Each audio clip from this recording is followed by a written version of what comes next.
Just when I thought I couldn't find my way out, yeah, I searched the God in me to find my way out. I know it can seem way out, but the Creator flows to and through me from way out. I'm talking way out, yeah, yeah, yeah. See, if you believe in the God in you, it's a better place. Creating the force and the power to live a better day. Just know that love and joy and peace is one in all of the same space. That you were chosen just like God.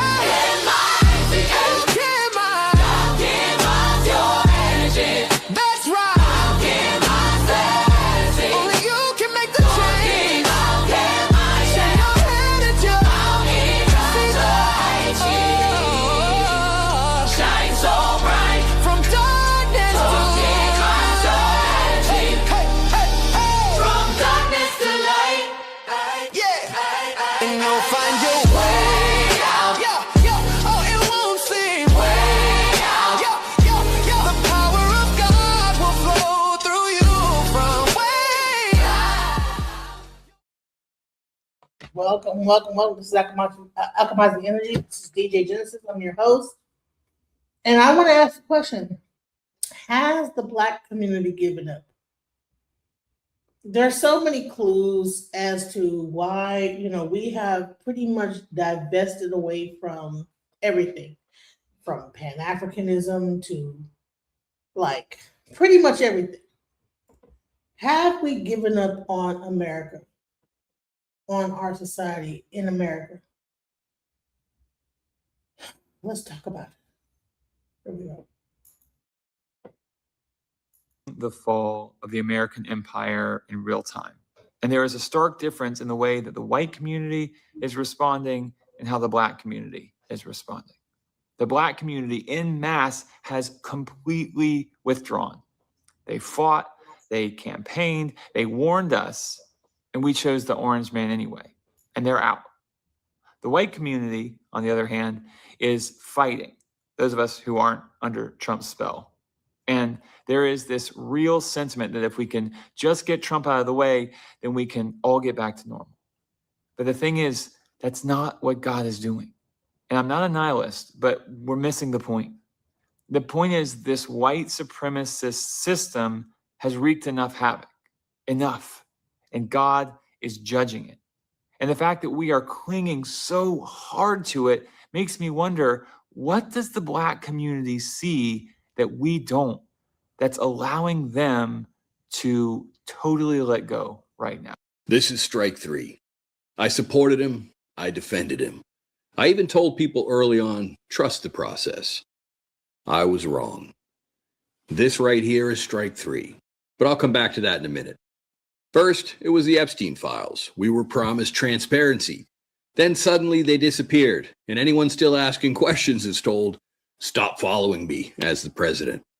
That's not accountability. That's silencing your own supporters. Then Iran, and don't get me wrong, Iran has been yelling death to America for decades. They've sponsored more terrorism and proxy groups than anyone else. They were directly involved, especially with a lot of the parts and materials for bombs, with a lot of American soldiers getting catastrophically injured and taken out in Iraq and Afghanistan. You could have just told us Iran was evil and that we weren't gonna placate them anymore. But you had to spin it. You had to throw the propaganda. We were told their nuclear capabilities were completely destroyed after dropping a series of bunker busters. But then all of a sudden they're close to a nuke again, and here we are at war. Which one is it? Spin after spin. The story changed multiple times. I watched it all in real time. The propaganda was beyond obvious. Do they think we're that stupid? Clearly they do, because if you disagree, you're called a low IQ person. And now this image, posting a picture of yourself as Jesus, then deleting it and saying you were supposed to be a doctor in that photo. Again, stop lying to us. You messed up badly. Be a man and own it. This is the problem. Post something completely outrageous. There's a big reaction, then you delete it, then you spin it. That's not leadership. I hate to say it. That's manipulation. I did believe drain the swamp. It never happened. I believed in accountability and it was coming. It never happened. I believed things would be different, and they are different in a lot of ways that I really love. but not for the most important ones. My priorities are simple: God, family, country, faith, morality, values, and truth. Those come before any man, before any party. This is how great nations fail. When people stop questioning, when loyalty replaces principles, that's when countries fail. But here's the thing, you believed in drain the swamp. What is the swamp? Who is the swamp? Drain what swamp? You believed in that. You voted for that. You got what you wanted. Enough. Because history shows it comes when leaders and institutions lose all credibility. We already went through that crap with Obama and Biden. I supported him, and I was wrong. He has a lot of damage to undo, and I really hope he does. There's only one that we can rely on, and that's Jesus Christ, the Son of the living God.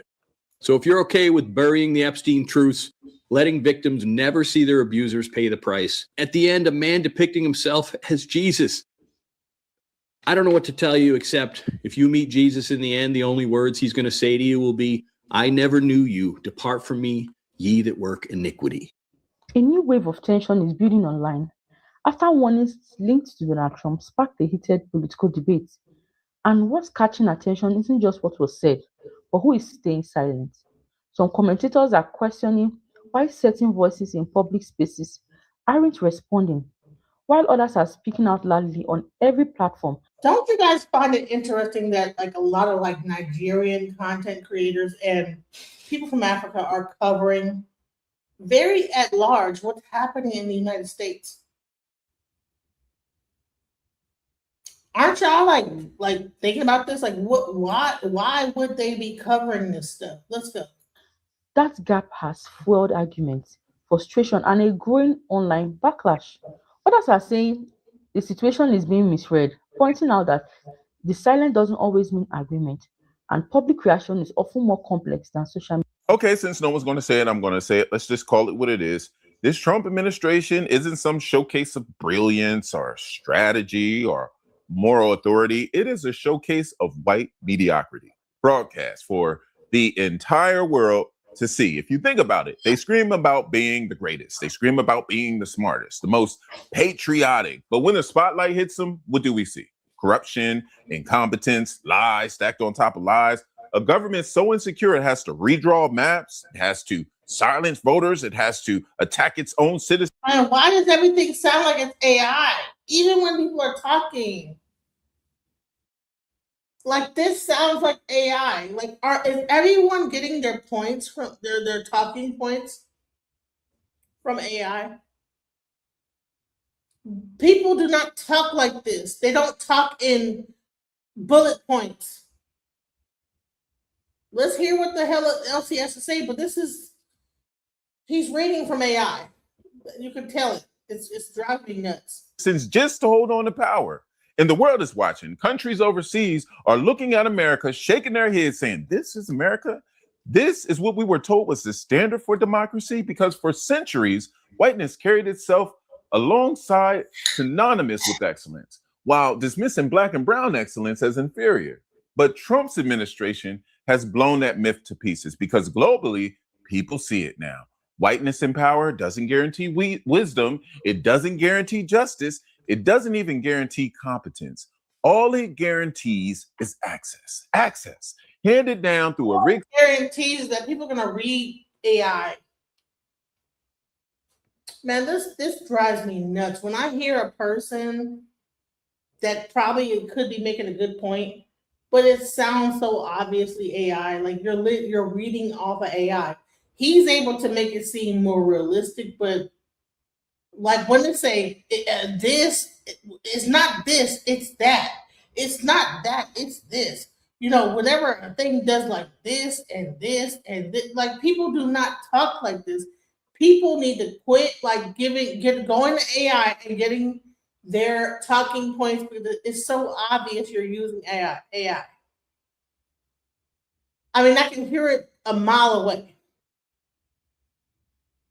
Anyways, but I mean, AI is cooking right here, so I'll let it happen. System that protects mediocrity as long as it wears the right skin. So let's be clear. This ain't about every white person, but it is about the fact that Trump has exposed the truth that the old story of white superiority was never superiority at all. It was all smoke and mirrors. And now the smoke has cleared. So what comes next, right? If America wants respect on the world stage again, it won't come through Trump. It won't come through clinging to whiteness. It will come through honesty, justice, and multiracial democracy that values talent, not skin. Because the global stage just learned what we've always known. When you strip away the privilege, white mediocrity can't hold a candle to Black excellence. And people can't hold a candle to AI. When you're giving a statement, it sounds so much AI. That drove me nuts. Just that, like, whatever, I would love it if he would have taken that and then made it his own. But it drives me nuts when I hear people like taking AI and trying to make it their own speech. It's like you can tell it's AI because it's not this, it's that. It's not this, it's that. The AI does that. And you can tell when AI is talking, it's going to be bullet point. So what happened is not this. It was this, and this. It was not this. It was that. And it's not going to be this. Come on now, bro. No, humans do not communicate like that. I swear. And if I hear another one talking like that, I'll know that we just don't even have a mind of our own. That was that was not an original thought. And I swear to God, like I'm trying to show like some information, but I gotta call a spade a spade. I don't want to be encumbered by a bunch of AI people using AI and pretending like they're the ones coming up with these speeches and seem intelligent. It is so obviously AI. This was not a thing about this. This was a thing about that. And as long as we do this, and that, then it won't be like this or that. Just stupid shit. AI loves to like compare and contrast, and child, it drives me insane. Let's go. Let me finish. Let me go. Trump supporters are quietly quitting MAGA. There's a psychological reason for that. Today, only 35% of Americans approve of Trump. On the economy, it's only 31%. His net approval just hit the lowest point of his entire presidency, lower than the insurrection on January 6th. They are leaving MAGA quietly and saying nothing publicly, unless you ask, of course. And then they say, oh, I never supported Trump. I was never part of MAGA. I just liked his policies. Cool story, bro. Tucker Carlson said, I campaigned for him. We are the reason this is happening right now, and I will be tormented for supporting Trump for a long time. I apologize, and I'm sorry for misleading people. Uh-oh. Megyn Kelly said there's no loyalty in return ever from Trump. Ever. She called him a man with zero morals. Mary Lou from the Necessary Conversation podcast just went on record saying she was never MAGA. Okay, Mary Lou. And if you know anything about Bob and Mary Lou, they are MAGA cult fanatics, or at least they were. These are not Trump critics. These were the people who were the biggest fanatics of them all, and they're leaving like it never even happened. Dan Kahan, professor at Yale Law School, calls this identity protective cognition, the tendency to dismiss any evidence that threatens who you believe you are. Admitting Trump was a mistake means admitting their entire identity was a mistake. And that type of pain most MAGA supporters will do anything to avoid. So they say nothing. They stop posting. They skip the rally. They quietly take off the red hat because their pride will not let them admit they were wrong. The movement is collapsing. They just won't tell you. And their silence is deafening. I think the saddest part about life under Mad King Trump is that it's not like we weren't warned. When the whole ICE situation blew up and we were watching these horrific scenes unfold every day, I thought, this is what the Black community was trying to warn us about during the George Floyd protests. They had already seen firsthand the brutality, the excessive use of force, and the complete erosion of the Fourth Amendment, which paved the way for the blatant racial profiling we're seeing now. But we just didn't listen. And now we have militarized ICE agents everywhere, crawling our streets and even our airports. You know, our law enforcement was emboldened in the inner city during the war on drugs, and the Black community tried to warn us. Millions of them tried to warn us. But we said, that's their problem. What's that got to do with us? Well, it's got everything to do with us now, because the Black community has always been the canary in the coal mine. The problem is we just never seem to listen. Thank you.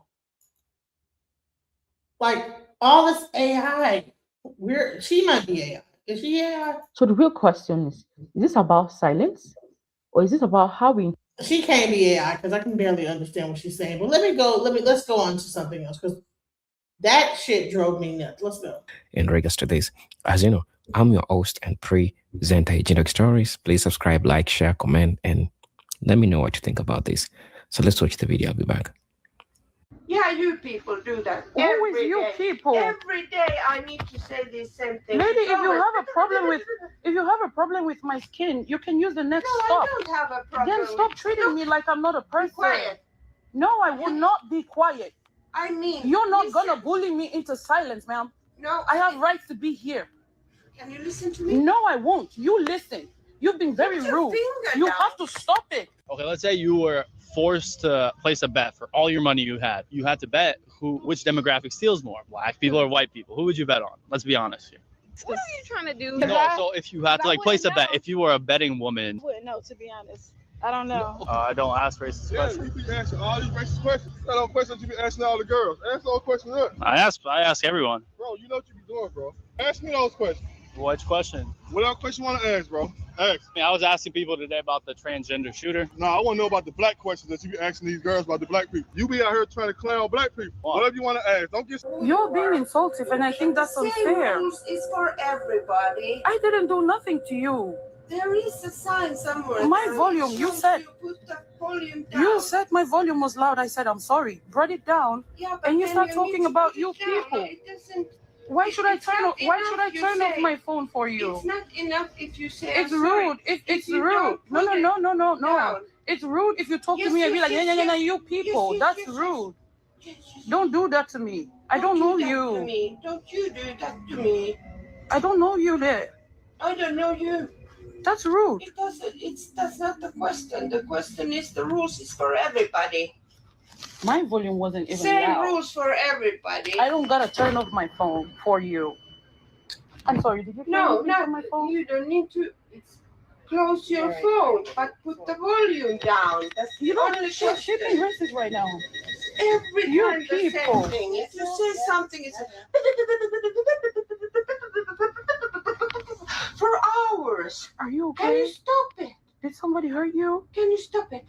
Yeah, you people do that. Always every you day. people. Every day I need to say the same thing. Lady, if you have a problem with my skin, you can use the next No, stop. I don't have a problem. Then stop with- treating me like I'm not a Be person. quiet. No, I will not be quiet. I mean, You're not listen. gonna bully me into silence, ma'am. No, I have rights to be here. Can you listen to me? No, I won't. You listen. You've been very Put your rude. finger You down. have to stop it. So we were discriminated against at Verse in North Hollywood. So basically, we wanted to have like a cute little girls' night out. We went to Verse. We went in there as packed as usual. Normally, when we go, we always get a table. We have dates. It's a good night. We don't got dates. We- Hold on. Okay, so yeah, we walk in. We're like, okay, the bar is packed. Okay, so we're like, let's go to the bathroom. Or I said, let's go to the bathroom because I already got to pee. And we see this guy that was sitting by the bar in the bathroom because it's a co-ed bathroom. And he was like, hey, I seen you guys looking for seating. Me and my friends were about to leave soon. So as soon as we leave, there's 3 seats. You guys can have them. You know, you guys will be good to go. So I'll flag you when I leave. Mm-hmm. Okay, so boom. Now we're at the bar. He gets up. We sit down. We're happy. But you forgot to tell him it was 3 seats. It was 3 seats at the bar. So me and her sit down. We order our drinks. A blonde woman comes immediately in the 3rd seat. We don't know who she is. She just sits down. Whatever. We order our drinks. I swear, like 5 minutes later, Daniel, who is a new manager, comes over and says, hey, ladies, we have reservations for the bar. These 2 seats are taken. So you need to take your drinks and go over there up against the wall and have your drink. Reservations for the bar, you guys. It is a bar full of people. And out of all the people at the bar, he comes up to us two. We are the only two at the bar in this entire bar of people. So I had to say, so you mean there's reserved seating for these exact seats? What about the lady next to us? Because so then he then says, I don't know what her situation is. We don't either. But the point is, you came over to us in a very aggressive manner. Yeah, it wasn't even nice. You didn't have to say, take your drinks and go over there up against the wall. At least say, hey, ladies, we are taking reservations for the bar. I know you just ordered your drinks. If you can have your drinks, these two are taken. Maybe we'll find you a seat somewhere else. Doesn't do that. Just says, get your drink and go over stand there. Under the wall. Yeah, you're. So Alan comes over and he just seems combative.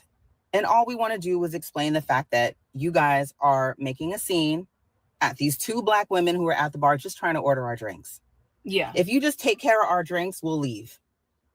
At this point, I don't want to spend any money here. I really don't want to be here. But since you've already caused this scene, take care of our drinks and then we'll leave. Yeah, they definitely caused a scene. Manager never comes back. Nobody comes back. We're waiting. So at this point, we're not touching our drinks. I don't want to take a sip. I don't want to spend any money here. They're going to have to figure out that part. Yeah, because we had ordered drinks early on. So the bartender sees that we're literally not touching our drinks. It's been like 20 minutes. No manager ever comes back. So the bartender, his name was Tab. He was very cool. Tab was so sweet. The only bartender that was very genuine and real there. And he was like, hey, ladies, do you want some shots? It's on me. Because he's seen we didn't want to even touch their drinks. And we're like, you know what? At this point, why not? So we gather our things and we leave. Before I left, this is how I know their names, because I asked him, I tapped Alan on the shoulder and asked for his name and he told me. And then Daniel very sarcastically was like, ladies, you have a great evening. It wasn't necessary, but we will have a great evening. And also, if you are Black people, have you been to Verse and did you have this type of experience? Yeah, we want to know, because we've been to this place before, but like I said, different circumstances. But I just felt targeted. I felt like it was because we were Black. I absolutely do. We were like pretty much the only ones in there. And it just didn't feel right. It didn't feel right. We didn't feel welcome. We came there to spend money and we were very disappointed. Very, very disappointed. Will not be back. And will not. And want to know, did any other Black people have this experience at Verse LA in North Hollywood? Imagine being told the entire time that you were growing up that you were second class to a specific race, constantly getting gaslit about the horrendous shit that you and your ancestors went through, getting told that you're always overreacting, that you're always bringing up the past, that it was a long time ago. And imagine that one superior race who thinks that they're better than everybody else tries to flip it on to you, how you guys are actually the savages, how you guys are actually the ones that are the issue. You're starting to put the pieces together? Great. Now you know what it's like to be Black. Being Black in America is honestly so exhausting, because you can't talk about the past because, oh, then you're talking about race. Oh, all you talk about is race. Oh, that happened so many years ago. But then once you stop talking about race and you just are minding your business amongst your own people, they still come over here and bother you. It is literally so insane. Black people cannot win in this country, bro. And that's why I tell y'all to do whatever it is that we want to do. Because white people honestly feel very threatened and very intimidated by us. So the only thing you can do is live your best Black life. They hate to see us thriving. Oh well, we'll cry about it. African immigrants do not view racism the same way as Black Americans, because we were looking at it from two completely different perspectives. Africans grew up in majority Black nations, Black culture, Black leadership, and Black everything being the norm on a day-to-day basis. It's not the core part of their identity, because everyone is majority Black when they look around. Black is the default. So off rip, they are not looking at things through a racial lens. But Black people in America look at everything through a racial lens, because we are the minority in a country that was built off of our oppression. And the entire system was designed not only to exclude us, but to capitalize off of that exclusion. So systemic oppression is the struggle.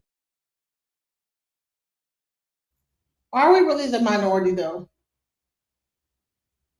Because I don't feel like a minority. When I go throughout I do DoorDash, and I don't see nothing but niggas. I'm sorry, nothing but black.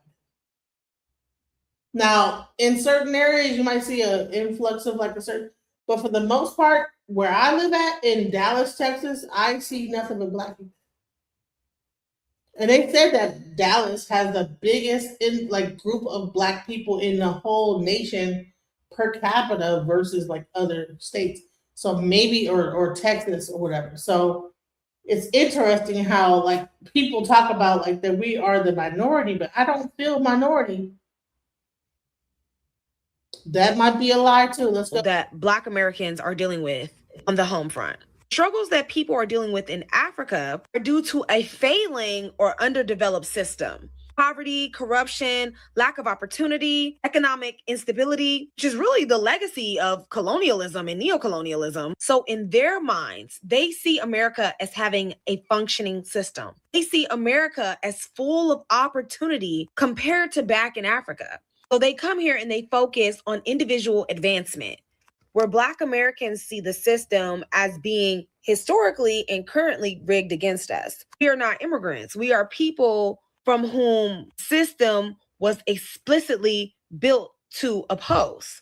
They often see racism as individual prejudice, personal act of meanness or ignorance that can be overcome or ignored on their path to success, where Black people understand that it is systemically embedded feature of law, institution, and economic that create a barrier far beyond individual prejudice. And I think a lot of the disagreement comes from not understanding what something means to be systemic. And something is systemic, a pattern behavior or a culture that is repetitive that many people are perpetuating. Because there are many people in America who are racist and have anti-Black sentiment, and they encompass various positions and roles in America, it makes racism systemic. The system is not a machine, but the individuals who make up the machine. Since so many people are racist, the issue is systemic.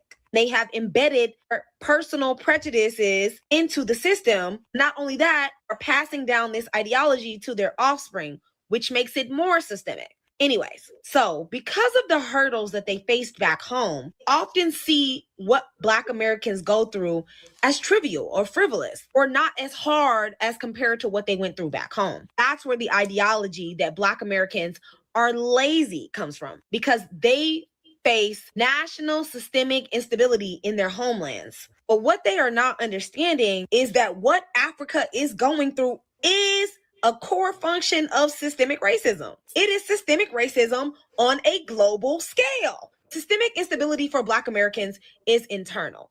It's redlining, it's mass incarceration, it's police brutality, it's education inequity. But for Africa, it's the deliberate underdevelopment of the entire continent that is primarily populated by Black people. It's the European powers carving up the continent with no regards for ethnic, linguistic, or cultural boundaries, and the creation of artificial nations primed for internal conflict. It's the exploitation used by Western corporations and financial institutions like IMF and the World Bank, pillaging resources and dictating economic policy through debt.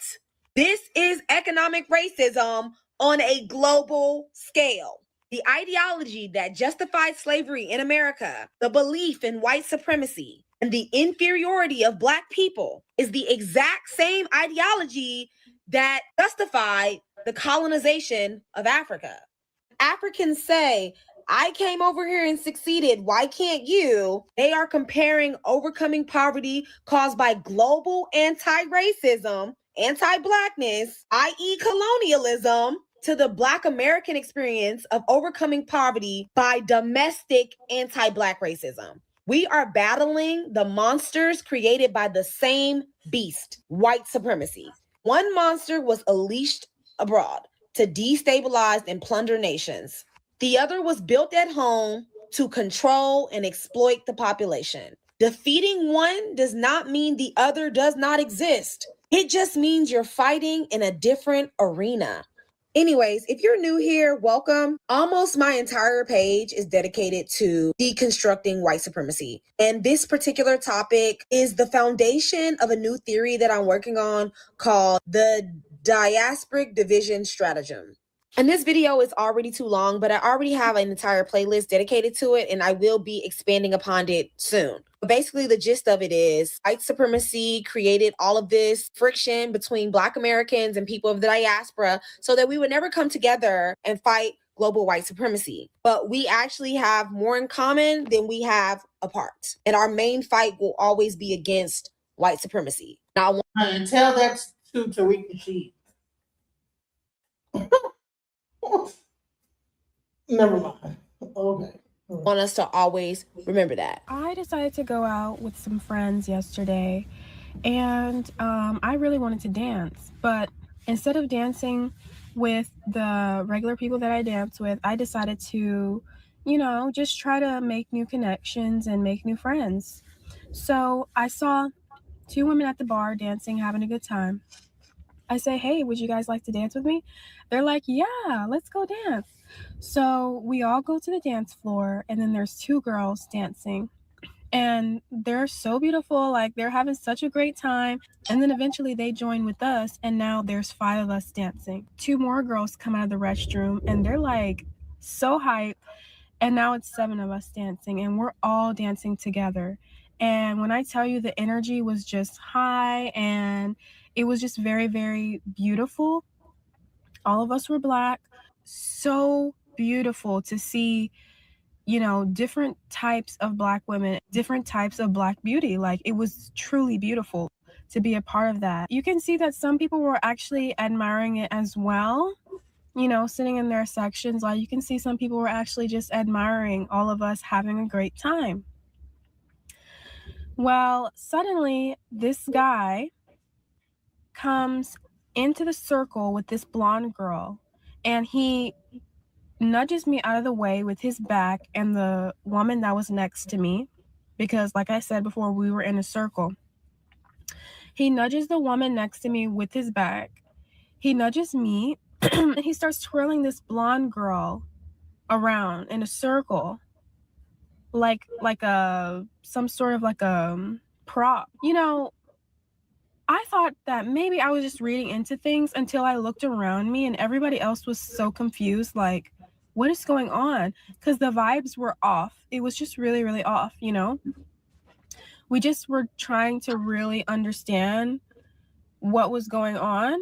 You know, the guy, he wasn't smiling at anyone. He didn't say hi to anyone. He was just looking at the blonde girl, and the blonde girl didn't say hi to anyone, didn't look up at anyone. She just like twirled in the circle, and then they left. And that was just very, very strange, you know? Like, they weren't dancing with us at all. The vibes were off. Things went back to normal after they left, and we all started enjoying each other's time and just really vibing and having a great time. Now, I'm saying all this to say, this is what Black women, including myself, experience from time to time. Not all the time. If you are Black, you will know, because for some reason, certain non-Black people feel the need to try to humble you, you know? And what's so funny is that another thing that I notice, now this happens to me personally with white women and Hispanic women. Not all, okay? Not all. I'm not saying all women, I'm not saying all non-Black women are racist, but I'm saying that some are. Some at least feel like they're superior. Every single time that I go out to a cocktail bar, I get hair flipped directly in my face. There's this mindset that certain non-Black women have where they believe that we want their hair. I understand, because of history and white supremacy, that a lot of people believe that they are actually superior, you know, and better than Black people. The world is starting to wake up as to why slavery even existed in the first place. And it's not because Black people were inferior. It's not. You know, at night, I got hair flipped in my face behind this white girl. She looked over her shoulder, saw that I was behind her, and flipped her hair directly in my face. We were taught to not like our hair. We were taught to not like our hair. Like, what is the reason why people try to put a whole race down? You know, make them feel inferior. No one robs an empty home. Coming on here to speak for myself and my experiences and for the experiences that I know other Black women go through. We never wanted to be white. We never wanted to be white. We never wanted to look white. If a Black woman hates anything about herself, it's because she was taught to hate it. It's because she was taught to minimize herself. And whether people like to hear it or not, it needs to be heard. At the same time that I get hair flipped in my face, those same girls will have this done and lip filler and, you know, all of the facial enhancements and surgical procedures that come naturally with being Black. And I just want to make it clear that I don't absorb any of this. It's mainly just an observation. It's kind of inevitable for me to not experience this because I am Black. And the more and more it's not talked about, the more we can't bring awareness to it. When I go out to genuinely have a good time and make the most of the moment. I don't go out flipping my hair in people's faces, barring my way, being rude and inserting myself in spaces to try to, you know, get people to react to me. All the people that love to do this to try to see if they can get a reaction out of Black women, it is so apparent and obvious. Like nobody there was like, or like, that's what I'm talking about. Like, and it was embarrassing because people realize it's a projection, you know? It doesn't look like, I'm blonde and I'm better than you. It looks like, please be jealous of me. That's what it looks like. I don't know about everyone, but like me having that talk with my daughter about, you know, people calling her skin weird, ugly. She goes to a predominantly, you know, white nursery. Most of the children. But hold on, let me just say this, because I've experienced some stuff like this, similar. I have been sitting at a bar with a guy talking, and we're up here vibing with each other, and we're having a good time. And I have had like a Caucasian come up to like us and like just interrupt the entire thing. Like it's almost like, well, what are y'all talking about that y'all so interested in what y'all talking about? It's like they want to be like, it's like, okay, what are y'all talking about? They want to know. We could be up there like vibing, hey, kiki, la la, whatever. And honey, they want to know what are y'all, what is so important. I want to know. I don't know if anybody else has experienced this, but that is weird, you know? And they will just come in the middle of it like, hey, what are y'all talking about? Like, bro, what? So it's a thing. It's definitely a thing that happens. Children there are Caucasian, but like, I never ever thought in this day and age that, you know what I mean? Like kids would be coming out with that. Kids would be coming out with those kind of things to other kids. And it just makes me feel really sad that my daughter's going through that. And I just wanted to talk to her and kind of, you know, get it out there because it just doesn't make you feel good. Like, it doesn't make you feel good as a parent. It doesn't make you feel happy. It makes you actually feel sad. Like, it makes me feel sad that my daughter's actually coming home and telling me things that she doesn't really even understand, but it shows from such a young age that, you know, children notice things and say things to each other, and it's just really made me sad. So, you know, I wanted to kind of have a talk with her and just show her that she's beautiful, tell her that she's beautiful. And story about an experience that you had with blatant racism. So for those of you who don't know, I served in the United States Air Force. So the year is 1984, and I had been accepted to start boot camp for the Air Force, but I needed to wait for another 6 weeks. So during the time that I'm waiting to start Air Force, I take this temporary job through a temp agency. And the temp agency calls me and they say, we have an assignment for you at a law firm. So I prepare myself, and I'm always very professional, and I put on my professional attire, and I show up to the assignment. So when I get to the assignment, it's a very small husband and wife law firm. And so I arrive early and I walk into the law firm and I am met with the wife. And I say to her, I'm here from blah, blah temp agency. And she had an expression on her face that I had never seen before. But this feeling came through my body. So she was a middle-aged white woman, and her husband had not gotten to the office yet. So she tells me to have a seat. Now, this assignment was for me to sit in their front office as a receptionist. The receptionist who worked there on a permanent basis went out on maternity leave, so they went to a temp agency, okay? So she goes in an office that's adjacent to the receptionist area, and I could hear her. She didn't know I could hear her, but I could hear her on the phone, and she had called her husband, and she's trying to figure out how they're going to deal with this person in their front office. Shortly after, her husband arrives to the office and he greets me, and then he goes in the office with his wife, and they try and gently let me know that my assignment has been terminated and that they have reached out to the temp agency. And I think I was there for no more than 30 minutes to an hour. Not one customer had arrived or anything of the sort. And I remember going home to my mom, and I was just like really confused. And you got to understand, I was 19 years old at the time, 18, 19.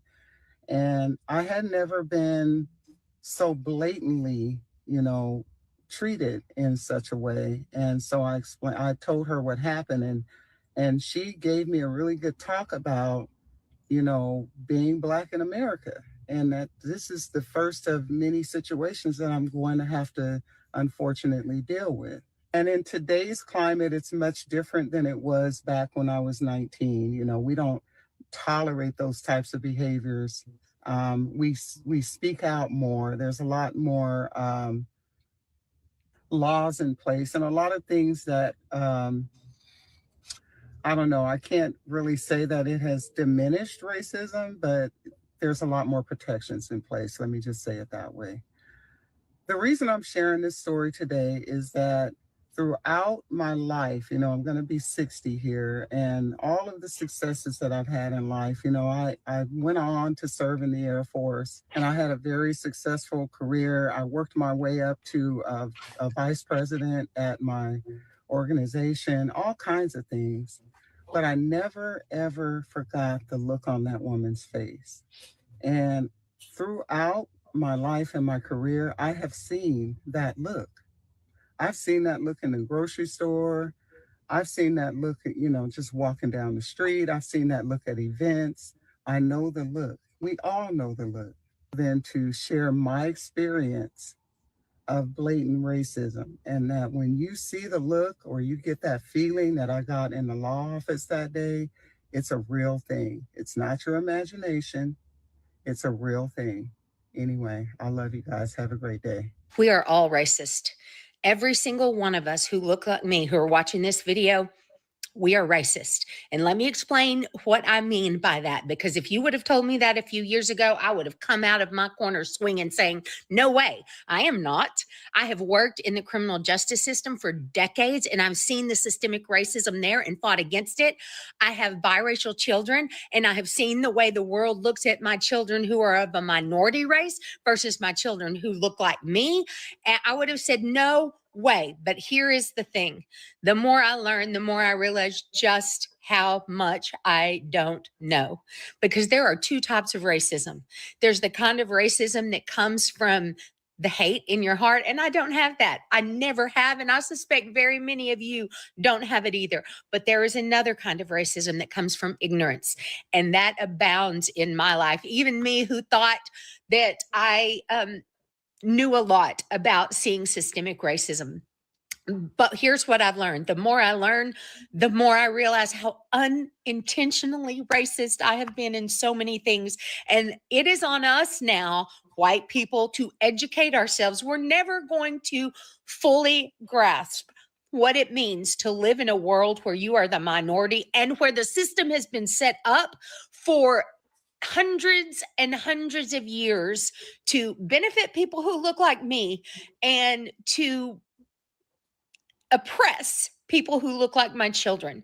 But we have got to educate ourselves. I'm going to start listing several books and documentaries that I've been watching to educate myself. And I hope any of you who really want this world to be a better place, we have got to start with the foundation that all men and women are created equal. And we have got to set new rules for how we move in this society if we're going to have that. I need to apologize to the friends, the clients, the people I interacted with for so many years, because I thought I wasn't racist, and I'm not, as far as the part that comes out of hate, but the part that is born from ignorance. I'm sorry. I should have done better, and I am learning. For those of you who are watching this who are minorities, please put your advice in the comments. Books, documentaries, movies, or just your life experiences. I want to learn, and I want to help others learn, because I don't want you or your children or my children to live in a world that is designed to fail them. Okay, so let's start this series of educating ourselves in order to make this world a better place. Go love your neighbor.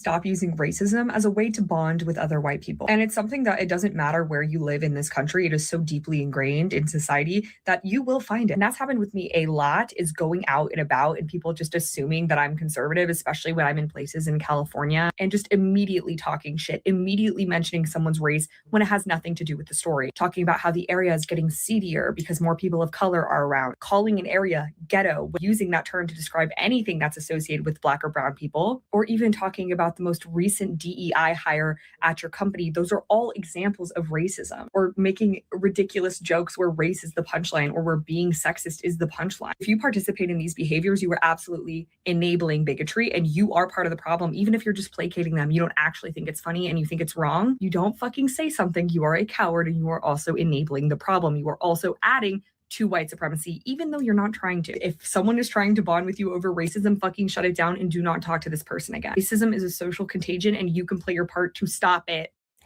Hello, brothers and sisters. Welcome back to the channel. I'm hoping that you are doing great from wherever you're watching this video from. Oftentimes, or majority of times, people come up. Hey, listen. Check his channel out. You know, it's called Eugene from Kenya. It's interesting that there's a lot of Africans covering racism in America. Why do you think that is? I'm still trying to figure out myself. And so then there's like this whole thing about the white farmers that are feeling like the Black people need to be. I'm so sick of the ones to listen. Watch this. privilege. Privilege isn't being white, bonehead. Privilege is living in government housing and calling people oppressors while they pay your fuck without worrying about calling in sick to work because you don't have a fucking job. Privilege is being able to cheat, lie, fail over and over again in life and still get bailed out while people who play by the rules get punished. These farm owner dudes, they're saying, well, we thought the blacks would come back and do the jobs because they don't have jobs. Well, I'm sorry to break it to you, but black people have jobs, and you thought you were getting your slaves back is basically what you were saying. Like, that's what you thought. Hold on, so let me get this straight. The white farmers in Louisianans, they're mad because people of color won't come work on their farms for $11 an hour in 100-degree heat for 10 plus hours a day. Let me run that back. White farmers are mad. The very farmers that voted Republican, okay, they voted for this, are mad that people of color won't come work on their farms for $11 an hour in 100-degree heat for 10 plus hours a day.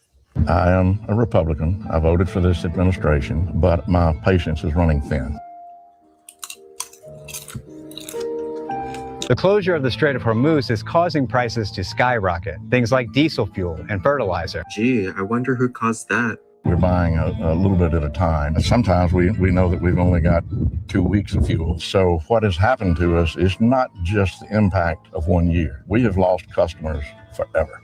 They will never come back because we're deemed an unreliable. Gee, I wonder what fuel prices were 2 months ago before all of this stuff started happening. I think those were better times for you. There's going to be a lot of people that go out of business at the end of the year, either because they have to or because they're tired of losing. A little bit of a fun fact is that during the 2024 election season, farmers voted at almost 78% for Johnny, meaning 444 farming-dependent counties voted at 78% for him. Farmers have already been struggling, with rising costs and even tariffs making things even harder. It's going to be the nail in the coffin for a number of farmers. It's just the straw that broke the camel's back. Hey friends, are you tired, run down, and listless? Are you terrified from tariffs? Are you pooped out? Do you find tariffs unpopular? The answer to your problem is the guy that implemented these tariffs. I've supported Mr. Trump this entire way. I'm a big supporter of his, but I do not agree with this, and I'm not happy about this at all. Oh, so you voted for this too? If President Trump were standing here in this field right now, what would you say? I'd ask him to stick a sock in his mouth and not say anything for a while. Get these fuel prices down. Get them down. Yeah, they're probably not going to come down anytime soon, because there's about less than 3 more years of this administration and we're all in for a wild ride, including you guys that voted him in. That's causing all of the problems that you guys are experiencing, because you guys are playing the game of FAFO. But anyways, have the day that y'all voted for. Bye. Texas is continuing the F around and find out stage. Guess what just hit 0 before Donald Trump's approval rating? Right there.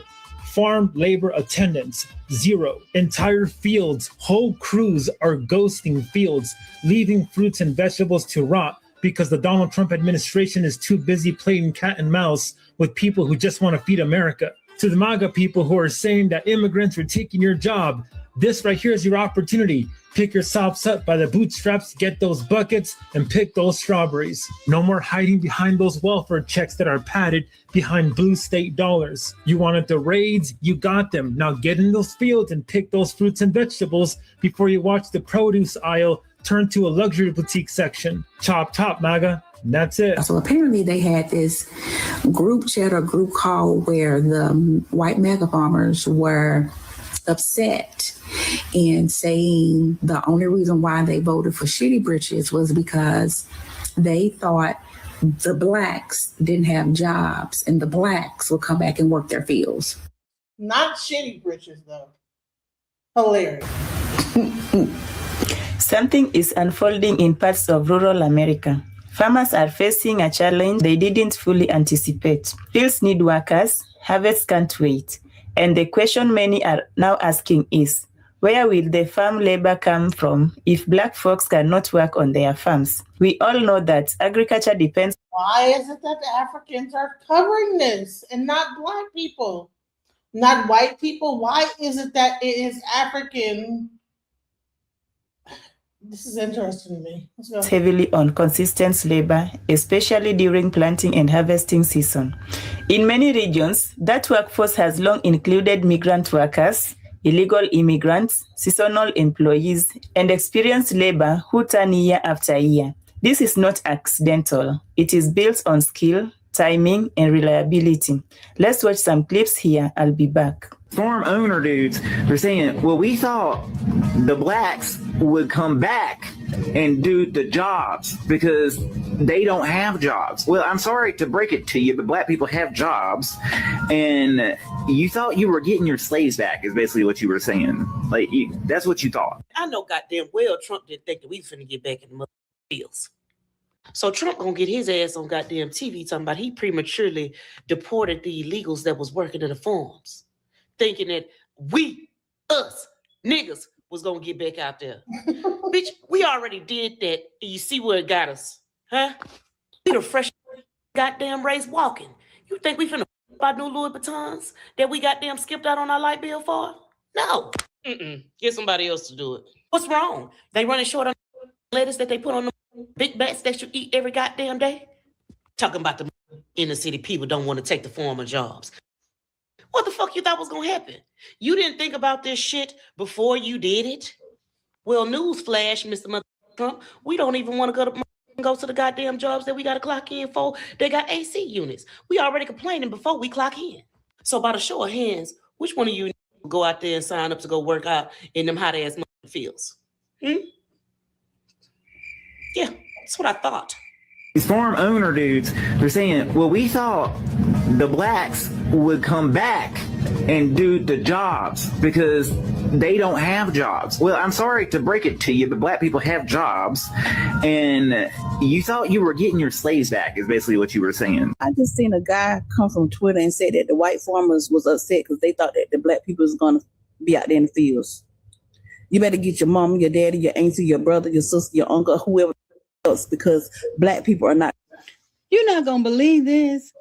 I saw that someone on Twitter were saying, the white farmers on Twitter were saying that when they had all these mass deportations, that they just automatically thought that they were going to send the black people to work their farms. The black farmers who had already lost their farms and just, other black people because they needed the help and they wanted the government to send them, I guess, criminals so they can work on their farms, so they can keep their farms. Because, me keeping my farm and not caring about you and giving you low wages, that's just the American dream, right? Stop it. Y'all need to stop this. This is just totally ridiculous. Little Johnny, little Susie, all the ones that you're paying all this money because you've gotten all this government money for free. You need to go get them out of college, which is what they used to do in the olden days. Get them out of college, get them out of their little jobs, and get them working that farm on the weekend. There you go. See, I fixed it for you. These farm owner dudes, they're saying, well, we thought the blacks would come back and do the jobs because they don't have jobs. Well, I'm sorry to break it to you, but black people have jobs, and you thought you were getting your slaves back is basically what you were saying. It's just been harder and harder and harder to find those people to work. Bethany Gotts owns Quay's Farm in Mountain Home, but now with fewer workers, a lot of the manual labor is left up to her. She tells me she's tried hiring locally, but it's been difficult to find people willing to do the hard work. Finding a legal American here that is going to work as hard as an immigrant is nearly impossible. She even posted job openings on Facebook. I had 7 people contact me about it, and when I sent them the description, I had no people respond.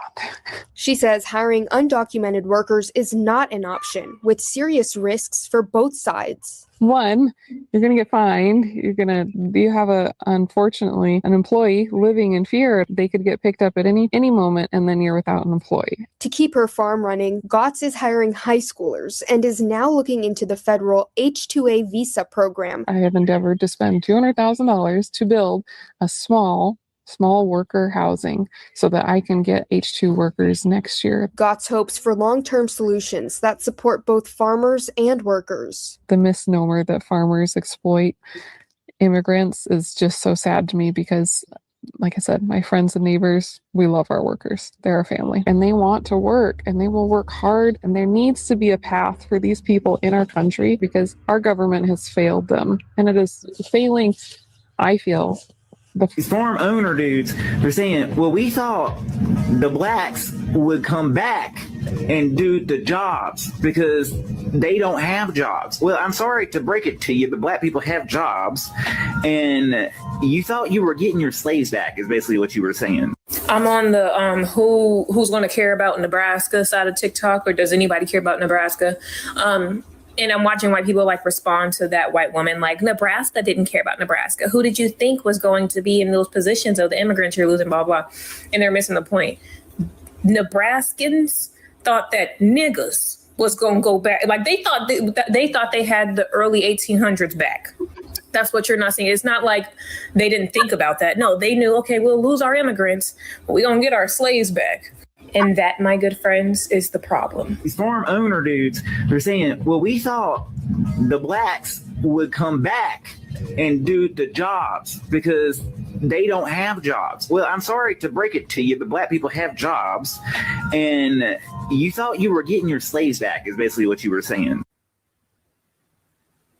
So I just saw this video of this white man who's not MAGA, by the way, or at least he says he's not, but because he damn sure selling the look.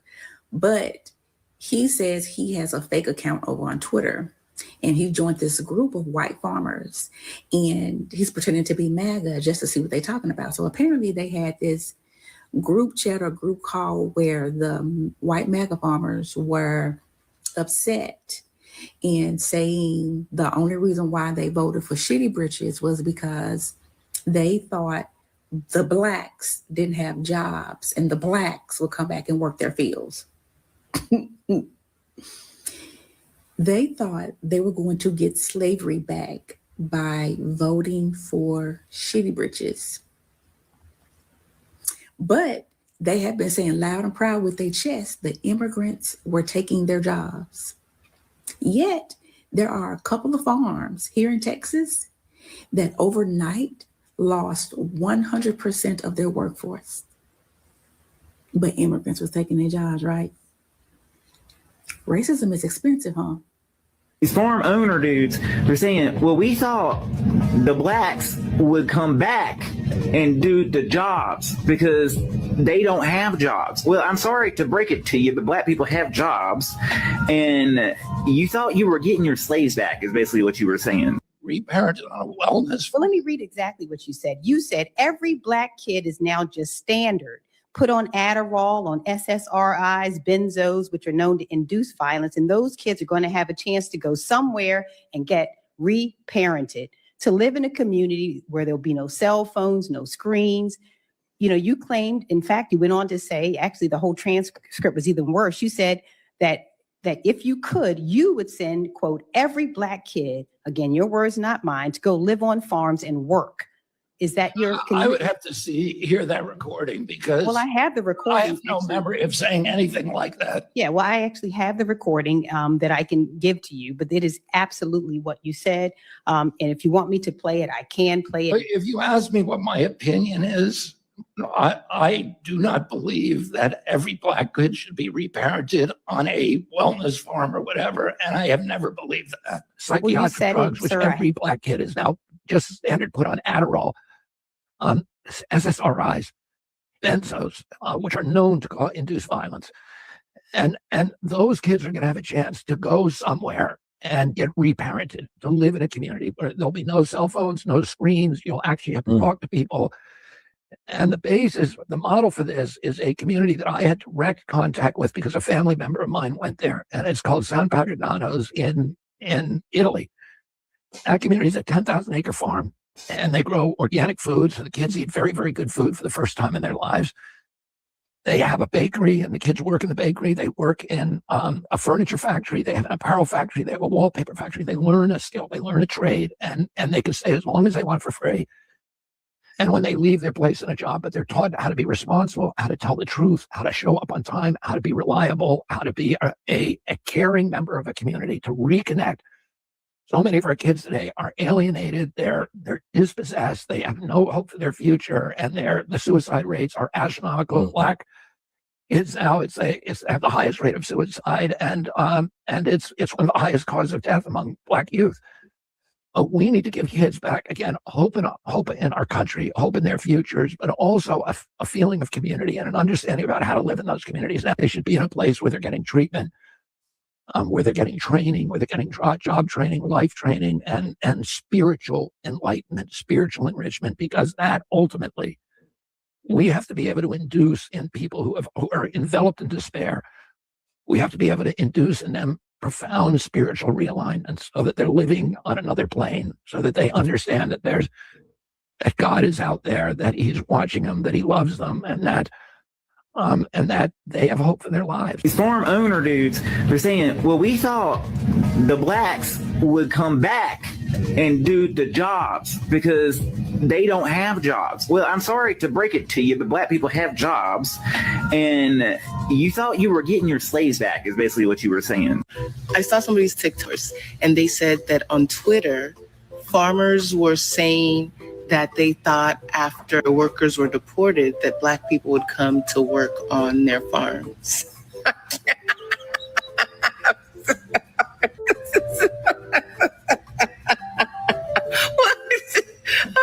These farm owner dudes, they're saying, well, we thought the blacks would come back and do the jobs because they don't have jobs. Well, I'm sorry to break it to you, but black people have jobs, and you thought you were getting your slaves back is basically what you were saying. Well, farming was a term that was used by British social workers to describe a phenomenon that occurred in Britain after the Second World War, whereby the Nigerian immigrants coming to Britain would foster or farm their children out to white working class families. We're talking thousands of Nigerian children all over Britain in order so that they could work and study. And the idea was that once they'd accomplished what they set out to do, graduated, saved enough money, they would then collect their children and return to their native homes. That practice became known as farming. And I was farmed at the age of 6 weeks old to a white couple in the southeast of England, about an hour and a half outside of London. The film, with the same title, follows my journey under that process. This was unique to Great Britain. It was. It's peculiar only to Britain and peculiar to only the Nigerian immigrants, because at the time, Britain was going through an economic recession, and it called upon its colonies, the West Indies, India, and Africa to come and help rebuild it. So it was kind of like an expedient labor force. So how old were you when you were taken to this white couple? 6 weeks old. And how old were you when you left? 16. And you can imagine at 6 weeks old, my white foster family were my family. My 2 siblings were with me, and within the house, there were another about 7 or 8 other Nigerian children from other families. So we all considered ourselves as a family, and our foster families as our parents. And I just grew up there, as you would in Britain during the 70s.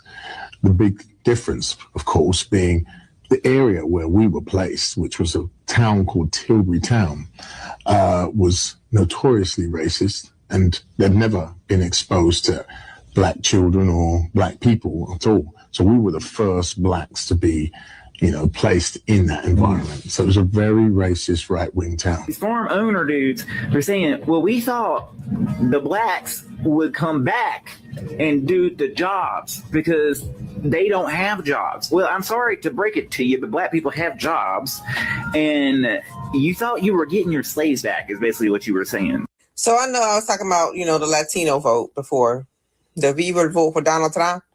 Okay, well, let's get on to the white folks, the white farmers. So word is out now that the white farmers voted for Donald Trump because they thought they were going to get Black Americans in the fields. Because they also thought Black folks did not have jobs.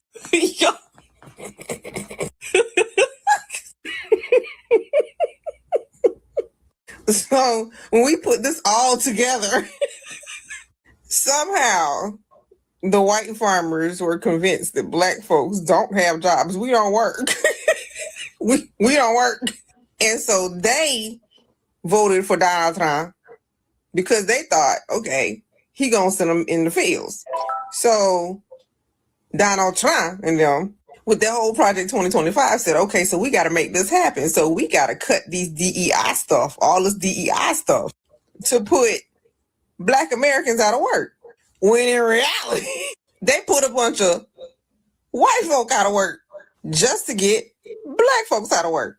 And so all these cuts that are happening are to try and harm Black Americans so much till they think that we're going to go into the fields. Now, when you think about that, that makes you double back and see why they want the Latinos out. Because the Latinos, right, to them, they are reproducing entirely too fast, okay? And so they're like, we got to get them out of here because Black Americans don't reproduce as fast as the Latinos. And so if we could get them out, then the Black Americans can take their place in the field. This is for real. And so now you double back to the Black jobs. They're taking your job. Yes, you got to double back to what he said. They're taking Black jobs, y'all. Like, they have all this down. Like, they have all this whole circle. So now let's go back to the farmers, if you're still with me, okay? Because the white farmers, that's what they believed was going to happen. So if y'all got all that straight, this is a message to the white farmers. The last thing you want is for Black Americans to be in your fields.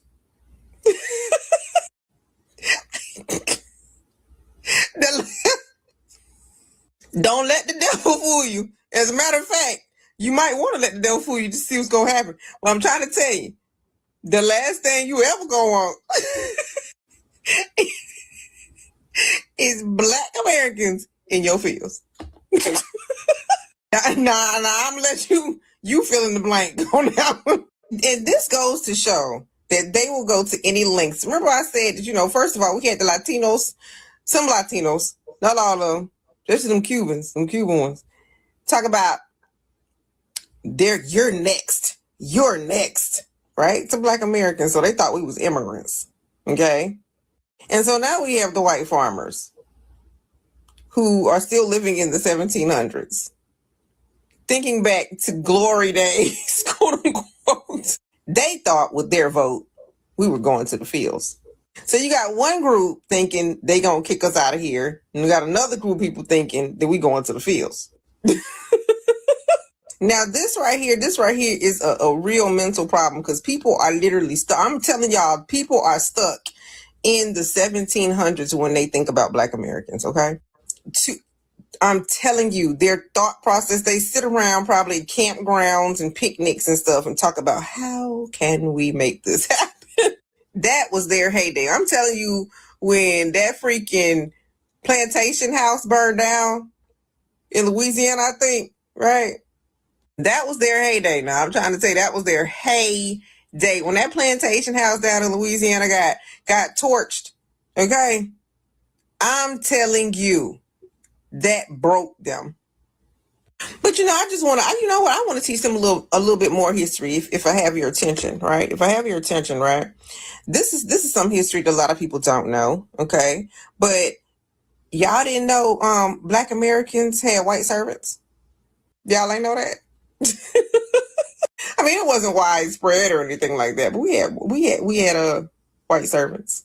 Yeah, and they wanted to be our servants because they needed work. They were coming over from Europe. Yeah, and they were docile too. Yeah, they were docile. And Black Americans, the aristocrats, the wealthy ones, because there were wealthy ones, okay?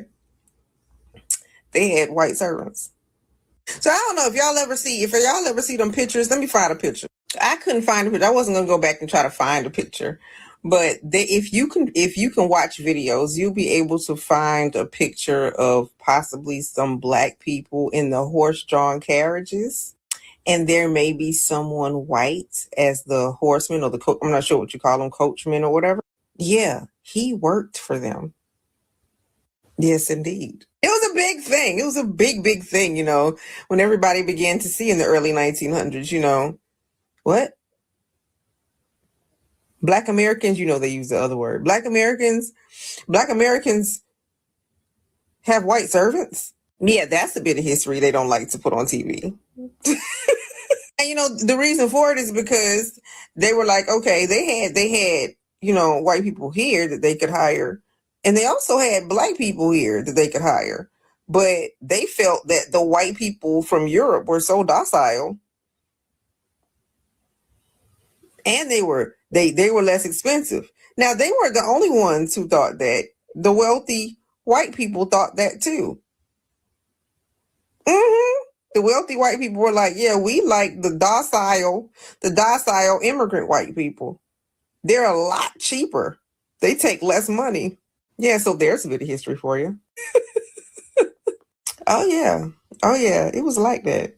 Oh yeah, because they knew they would have to pay Black Americans a lot more. Lot more. So they always went for the immigrant. And see, when the Black Americans hired the white immigrants, they were like really, really like, yes, we will do it. Yes, we will do it. Because they want to stay in America. Here's the difference. Here's the difference though. Black Americans didn't mistreat them. They didn't mistreat them at all. But anyway, that's just a little side note. But yeah, to the white farmers again, this is the last thing you want. The last thing you want is for Black Americans to be out in your fields. The last thing you want. Trust and believe. And next time, you know what?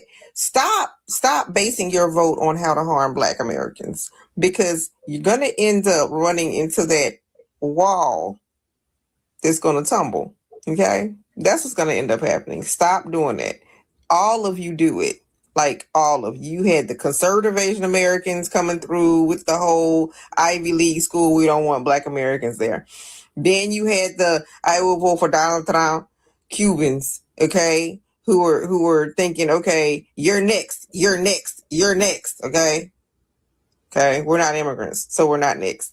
And now we have the white farmer who thought that they were going to get the Black Americans in the fields. And then this is all off of Project 2025. So now look where you got America. Look where you got the United States of America. And you know, a lot of people say, why Black Americans think everything revolves around them? No, y'all think everything revolves around us because y'all make everything revolve around us. Y'all stuff coming out. When immigration enforcement becomes stricter or when policies shift, the labor pool can shrink. And when that happens, farms may struggle to find enough workers, crops risk going unharvested, and cost can rise. Because agriculture is not just about land, it is about people. One of the biggest misconceptions is that I'm not going to listen to her read AI. I can't stand that shit. People read the AI as if they're the ones saying it. You're reading AI. I don't like that shit. So, but let's check this one out. Watch this one. Poverty, aid, or conflict. But what if the opposite turns out to be true? A professor called Chang Shui-Chin believes Africa could become one of the most important regions in the future global system, not because of charity, not because of aid, but because of power. She's reading AI, but okay. If this is the first time you're seeing me, my name is Noreen, and this is Real Africa Stories. Professor Chang Shui-Chin studies historical patterns in global politics and how shifts in power between countries shape the future. Some of his predictions about rising tensions between global powers and the future direction of the United States have gained attention online. But what caught my attention most is what he says about Africa. Before we go further, I want to say something. I'm not a geopolitical expert or a professor.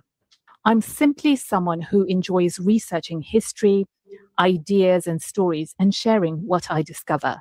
Think of me as an independent and curious person who reads, learns, and then brings those discoveries to you so we can explore them together.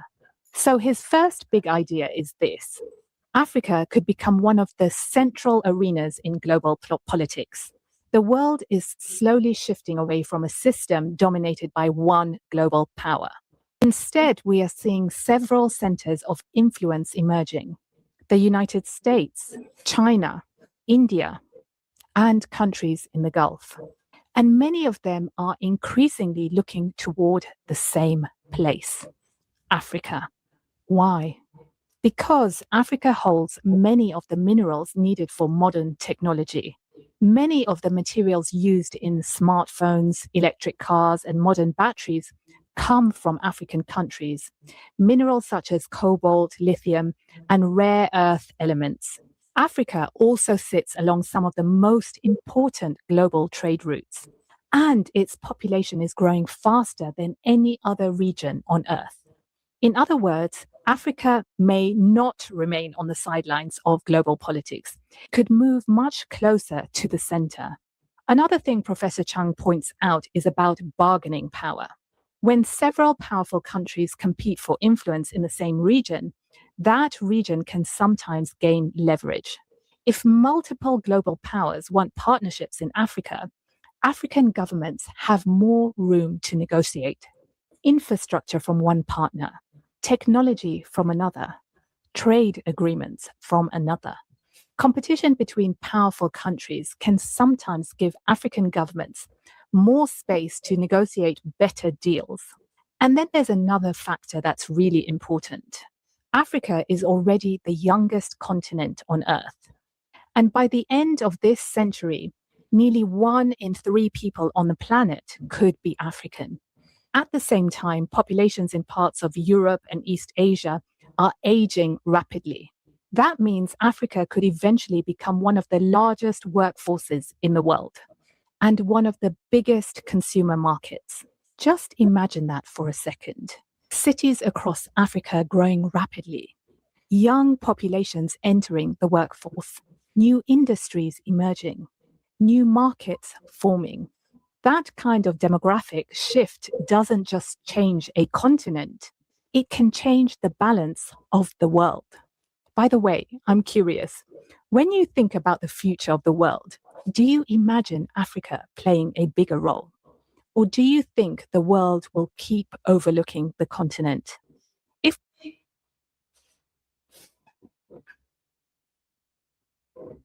In the year 1900, almost the entire African continent was under colonial rule. By the 1960s, most African countries had gained independence. And by the end of this century, Africa could hold nearly 1/3 of the world's population.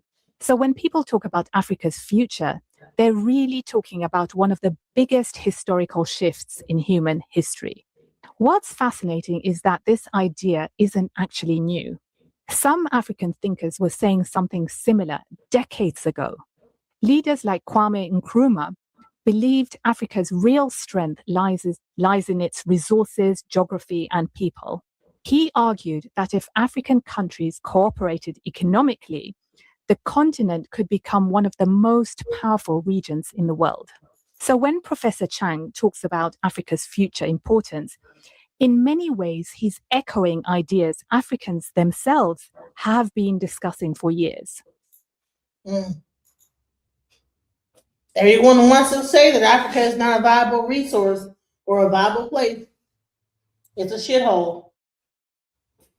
We're going to see. You know what I'm saying? We're going to see.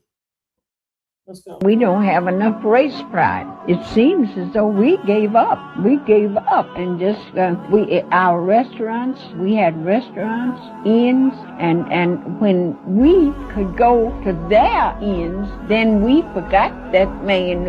In fact, I've had friends to call colored restaurants the one that I'd go to this evening if I were taking New York for dinner. I'd go to it. They call it the Greasy Spoon now. They can't, I don't understand us. That's the part I don't understand. We don't have enough race pride. That's what I see.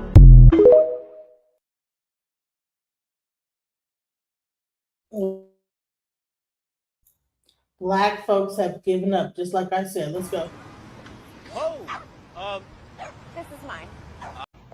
I watch a lot of documentaries on YouTube of a lot of neighborhoods in Chicago.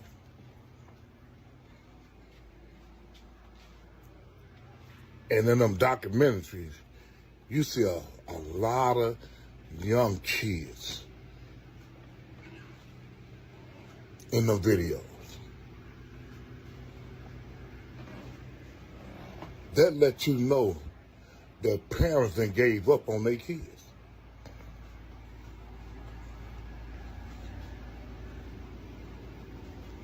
You don't love your kids enough to do all you can to keep them out the streets. You let these 13, 12-year-olds, 11-year-olds, 14-year-olds hang in the street with switches bigger than them.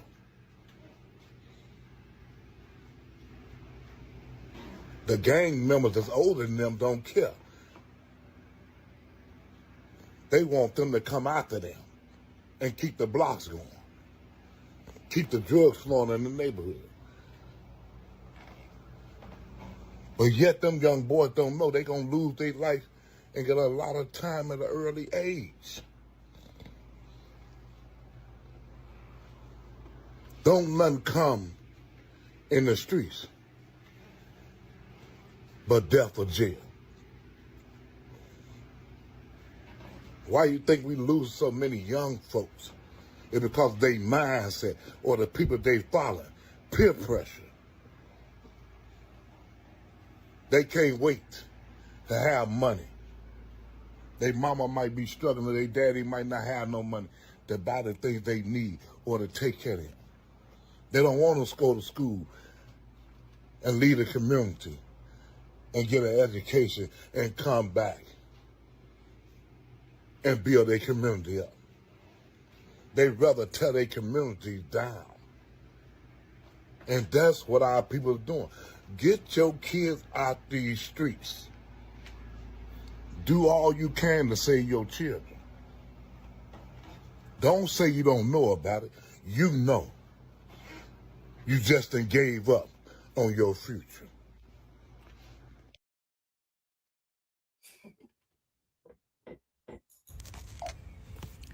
Honestly, I'm getting a little tired. I'm getting tired of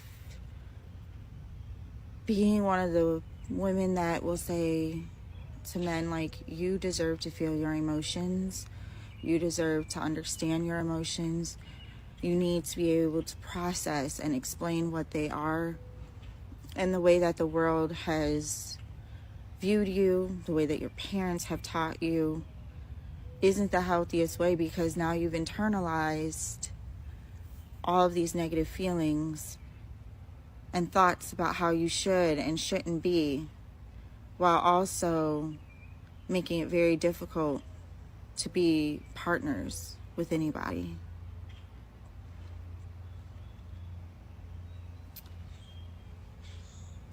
And as a Black therapist, as a Black psychologist, as a Black person that understands and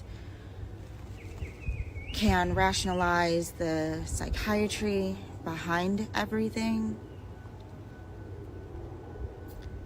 I understand why many Black women therapists are now saying that they don't want to really work with Black men, because it just seems as though y'all don't really want to work with yourselves. Y'all don't want to work on yourselves.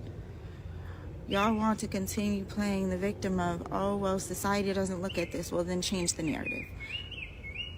We all have the ability to change the narrative of what our situations are, but it just seems as though Black men are so content with sticking with the status quo.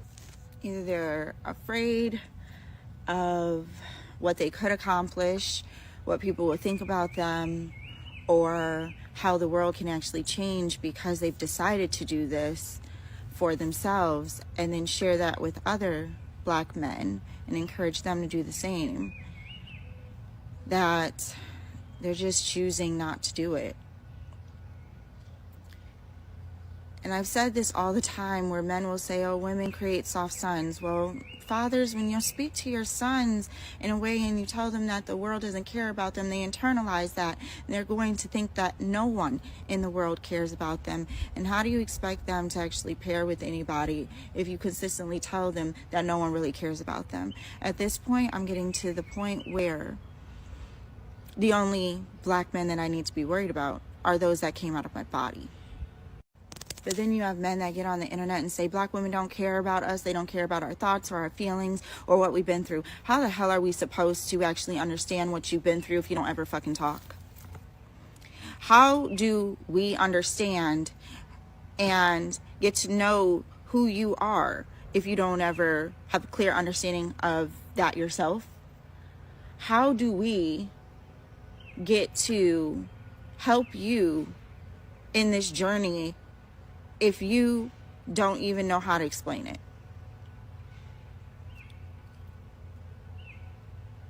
At this point, I'm ready to give up. I'm ready to give up on y'all. I really am. And only care about the ones that came out of my body. And perpetuate exactly what you think. Black women don't care.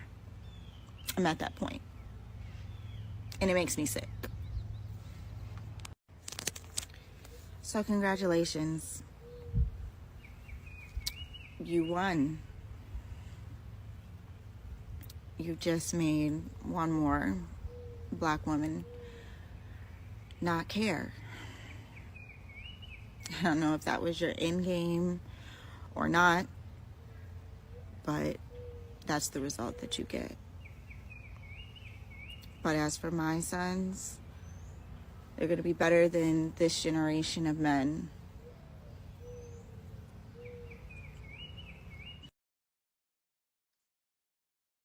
Man, it's so much to unpack.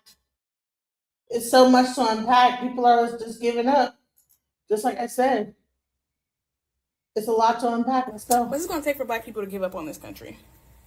Okay, now wait. I know that so many Black people are going to say, oh, but my ancestors built this country. They put their sweat and tears into this ground. We belong here. This is our divine right to stay here because we did all our ancestors work for us to be here. Listen, hey, our ancestors were kidnapped. They were brought here against their will. Many of them jumped into the ocean before they got here, and I guess they wouldn't be our ancestor because they wouldn't have gotten here. But they did not want to be here is what I'm trying to say. And when they were here, they were forced to build the thing. Yeah, they built it, but not because they wanted to. So why do you feel like that they would want you to be here more than they would want you to leave? Like the ancestors, the original ancestors who were literally that were kidnapped and brought on the boat, those ancestors, what do you think they would want? You think they would want you to stay here, or do you think they would want you to go back to the motherland? Go back to their homeland, go back to where they were raised, where they grew up, grow back to understanding their cultural practices, understanding how they practice spirituality. Like, why is that? Why do you not care about those ancestors? Why do you only care about the ones that just most recently were fighting for, civil rights and things? And here's the thing, like, okay, we did all that fighting to get rid of end of slavery, won that. But we really didn't. They're still enslaving Black bodies in prisons. They just do it behind bars instead of in fields. They did all that to, then there was sharecropping. I don't know if you guys remember sharecropping right after slavery. It was, you can work for the land, which was just another version of slavery. And then they ended sharecropping, and then they had the whole civil rights. You guys, you can't drink here, you can't sit here, you come in this restaurant, and all the what they did, the picnics, and all of the stuff they did there, and we had to fight to get that taken care of. And then after they got rid of civil rights, they did redlining to ensure we couldn't get financial help to get homes, so that we didn't have, first of all, they never gave us our 40 acres and a mule after slavery, and they promised we would get that. Never got that. They're never going to give us reparations. They never can give us reparations, because if they gave us what they owed us, they would have to give us the entire country, which they're not going to do. Okay, so then after civil rights was over, they did redlining, and then after redlining, they did the credit system. Then they did the education system. They put a tuition, and then again, till this day, they have the school to prison pipeline. Like, they have every step of the way, they have put something in place to stop Black economic growth. And they're like, whenever we said, okay, forget all your systems, we'll build our Black Wall Street, we'll build our Rosewood, we'll build Atlanta. And what did? Burn down Black Wall Street, dismantle Rosewood, and now they just built that the biggest police training facility in all of America right beside Atlanta. Y'all think that's a coincidence? No, no matter what we do, they are going to figure out a way to stop us from being successful in this country, because we do not have the political power in this country. We can try to get economic power. We can try to use our power in any way I can, but they're going to put psychological factors in front of us. They're going to put out propaganda in the media. They're going to do whatever they can to keep us down. And it's not like we know racism is expensive. Like, if they actually let Black people thrive and uplift and gave us opportunities, this country would flourish. But they don't care about, they care about money. That is one aspect of it. But the other aspect of it is white supremacy. Like, they love, they enjoy, they feed off of feeling superior to the Black race. Like, they have no sense of self-worth without having that hierarchy and without having Black people on the bottom of that hierarchy. So there will never be a time and there has never been a time in American history, and there will never be a time going forward that Black people will truly be free in this country. So why don't we just give it up? Give it up, let it go. Like Africa, I was recently, like, on one of my lives, I looked through every, but almost every country in Africa, and almost every country in Africa has a beautiful city that we could live in. Nairobi, beautiful. Botswana, beautiful. Accra, Ghana, beautiful. Nigeria, obviously beautiful. Like, sure, they have corrupt governments, but who doesn't at this point? I'm just saying, like, who don't got a corrupt government? If I'm gonna be in a country with a corrupt government, I'd rather be in a corrupt government full of Black people than a corrupt government full of white people, if I'm being honest. You know, and at least it's cheaper over there, you know? So, I'm leaving as soon as I can, because especially this administration, their goal is to get slavery back. That's their end goal, because what is capitalism, right? Other than getting as much profit as possible for as little expense as possible. And what is cheaper than free? What is cheaper than free labor? I'll wait. And who do they like to do free labor? Who do they want to do the free labor? So I need all of my Black people to because, like, if all of us got up and left, especially all at once, this country would crumble. Like, it's already crumbling, but they wouldn't be able to use our Black innovation. They would not be able to use our Black bodies to fund their prisons, to fund their slavery systems. They would not be able to use our musical energy to create their music that they end up stealing and turning into their whatever, their whiteness.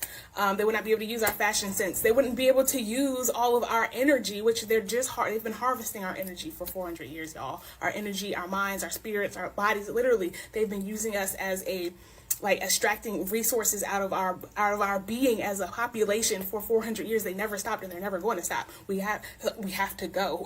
We have to pack our things and leave. So I think that's it. I just want people need to stop saying my ancestors built this country, so I deserve to be here, or I'm entitled to be here. Good luck. That's all. I'm gonna say this, is that this stuff also bleeds into relationships. This type of mentality is the very thing that is ruining our relationships.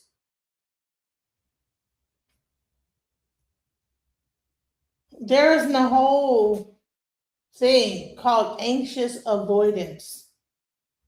You see, here's the thing. All these things culminate into why we are having a hard time in relationships.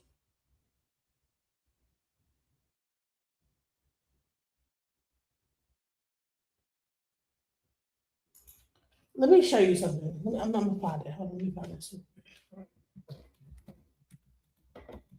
Because I think that we don't even realize we have such a we're wondering, like, why we're fighting each other, right?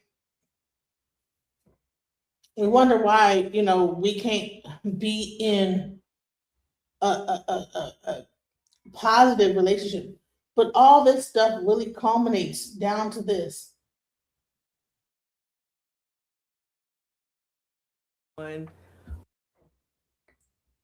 Are you somebody with the anxious attachment style in a relationship with somebody who has more of a avoidant, fearful attachment style? Are you constantly trying to get them to love you, show up for you, but they're just like, nah, let's get into it, okay?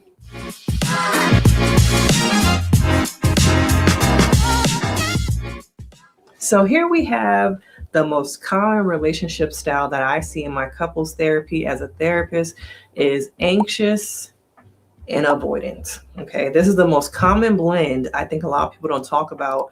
And it's hard to be in a relationship where one person is like wounded, hurt, has had so much trauma that they have a wall up. Okay, but then you have someone over here who's also been hurt, but their hurt shows up as, I need you to show up for me. I need you to love me. I need you to prove to me that I am worthy. Okay. In essence, to me, that is an anxious attachment style with someone trying to. Let me explain why I believe that this is it all works together. It's because When you have people living in a society like this is where you end up with relationships like this. This is the reason why people are not even staying married. They're not all this stuff culminates into even why the birth rates are so low. When you have like this stress, like this type of environment, this is the outcome right here. It bleeds over into your male and female relationships. Let's go.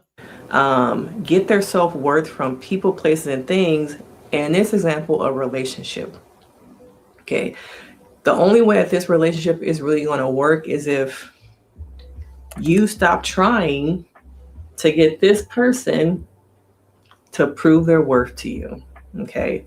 There is no way that this person can be a blanket for everything you are looking for, everything you are needing. You have to work on that pain, that need for constant reassurance, that self-worth that was not given to you as a child, poured into you.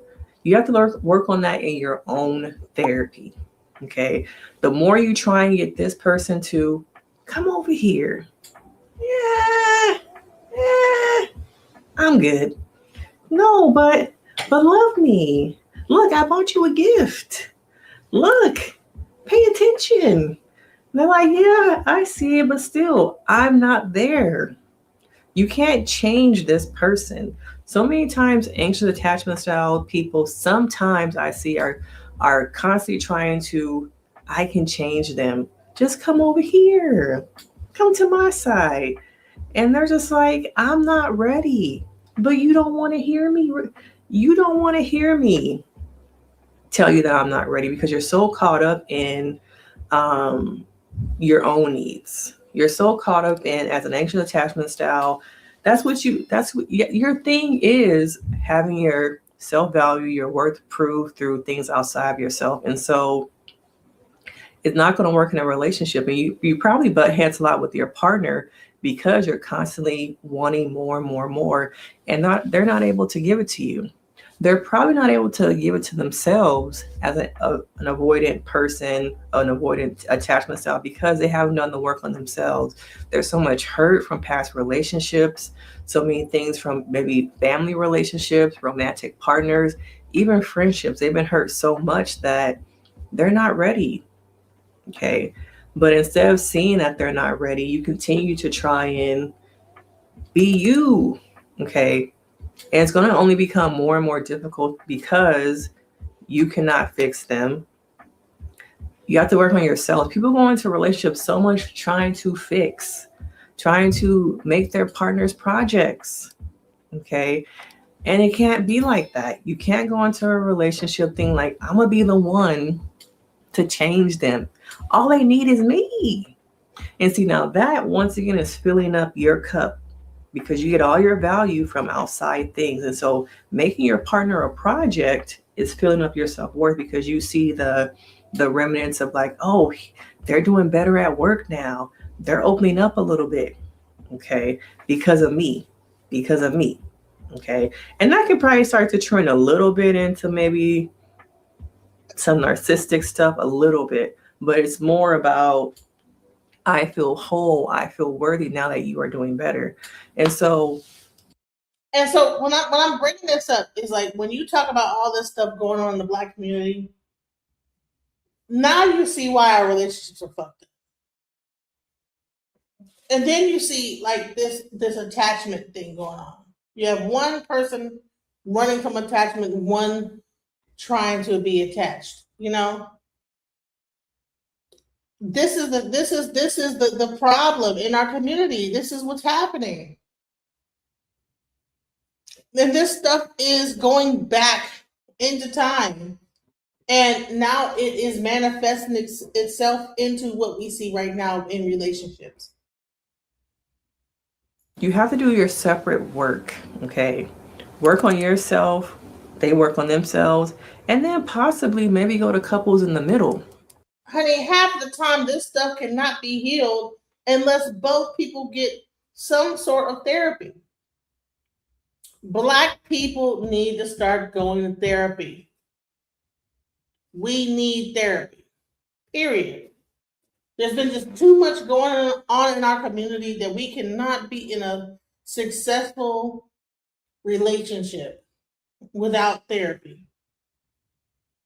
All of the things I talked about before, how there's like this like overwhelming feel of giving up, of just all these things that are happening within the community. You have all these like just triggers outside this, that, the other. How could that not be affecting us as a whole and in general within our relationships? See, now Africa, they're thriving. They're having children left and right. But we are over here like, man, I don't want to. You have more and more women just saying, I don't want to. I'm done. Why? It's because we have been damaged to a certain degree. I was on a panel yesterday, 2 days ago, on Tommy Sotomayor, and we were talking about the hood prom, and they were talking about how women, or people dress up for prom, and how the parents do this and that. And the focus was, well, these people don't have enough money to do that. How dare they express themselves in a creative way? And this, they just need to do basic prom. We're so busy trying to impress everyone else. We are willing to just demonize parents that want to go the extra mile for their child, for their prom. If you don't have the money, just say you just don't have it. But don't get mad when someone else has it, and invest that money into making their child have a good time at their prom. And I got demonized for even just saying like, well, nah. And honey, I was holding my tongue back the entire time. I really wanted to go all the way in, but you know what? It's his platform. I will allow him to do that. I will talk my shit on mine. Please go and check that live stream out, because they were all pretending like I had gotten cooked on that whole thing. But no, trust me, I was holding back. If I really would have said what I wanted to say, I'd be like, man, bump all that. Half of you guys don't even know how to attach appropriately. Half of the men that are in relationships do not even know how to love their own partner. They don't even love them. They just settle. People are settling. There's a difference between love and settling. They might love something about that person, but they're settling for the basic just because that's what they feel like it should be. It should be. Marriage is no longer sacred. Families are no longer upheld. And we wonder why we're in the predicament that we are. People do not give a shit about marriage anymore, families, nothing. Even procreating is like a thing that was made into like a Planned Parenthood. Now, since when was parenthood planned? God didn't say be fruitful and plan to multiply. He just said be fruitful and multiply. He didn't say make a plan. Because God take care of women, children, and fools. Man, let me tell you something. The most fruitful I've ever been was when I was either pregnant, about to have a baby, or something like that. You know what I'm saying? My best years of my life was when I had my children. When I look back on being single, without child, without anything, that was probably some of the worst time in my life. But having a child is so a blessed event. But we have demonized even giving birth.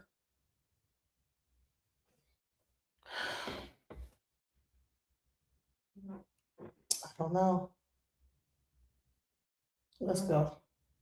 Okay. I always encourage everyone to do their own separate work and come to couples together. Okay. That's the only way I think that these two different attachment styles can be in a relationship is if they work on their stuff separately.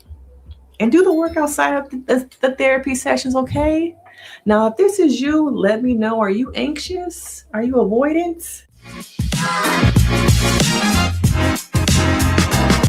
See, here's the thing, is that people don't even realize they might be anxious or avoidant. They don't even realize that they might be a certain type of a personality type, you know? They might be putting their partner through hell and have no idea. They're pulling away while the other person is trying to get closer to them. And you know what it says? What they said is that this type of relationship cannot sustain itself without therapy. Imagine how many married couples get divorced after years of this relationship style. That if they probably would have gotten therapy, it could have worked out. And so the reason why I segue into this is because I believe that this is a big problem in especially the Black community. I don't think that we realize that we have like a combination of anxious and avoidant attachment like cues within us. I'm going to like show a video describing anxious and avoidant attachment style relationships. And you tell me how much this might have hit home, okay? Let's go.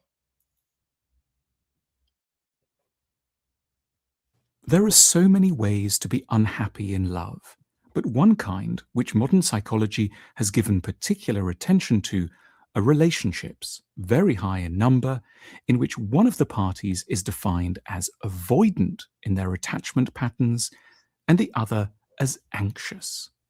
Attachment theory is the term given to a set of ideas about how we love and the role of childhood therein, originally developed by the English psychologist John Bowlby in the 1950s and 60s.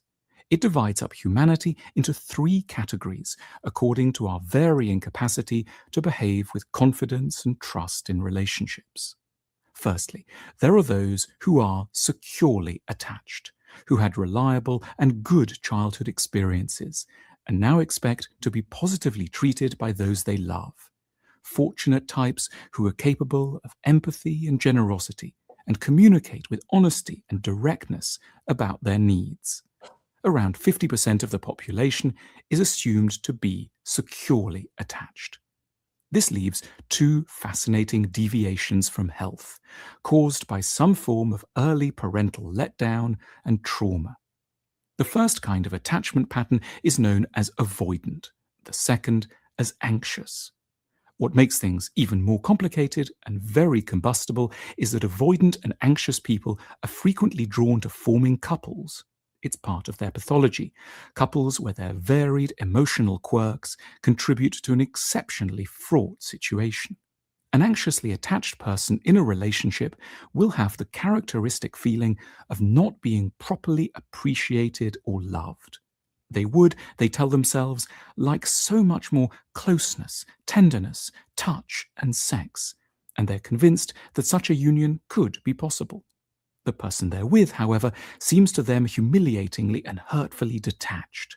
They never seem to want them with as much intensity as they offer them. They're hugely saddened by their coldness and distance, and gradually fall into moods of self-loathing and rejection, feeling unappreciated and misunderstood, as well as vengeful and resentful.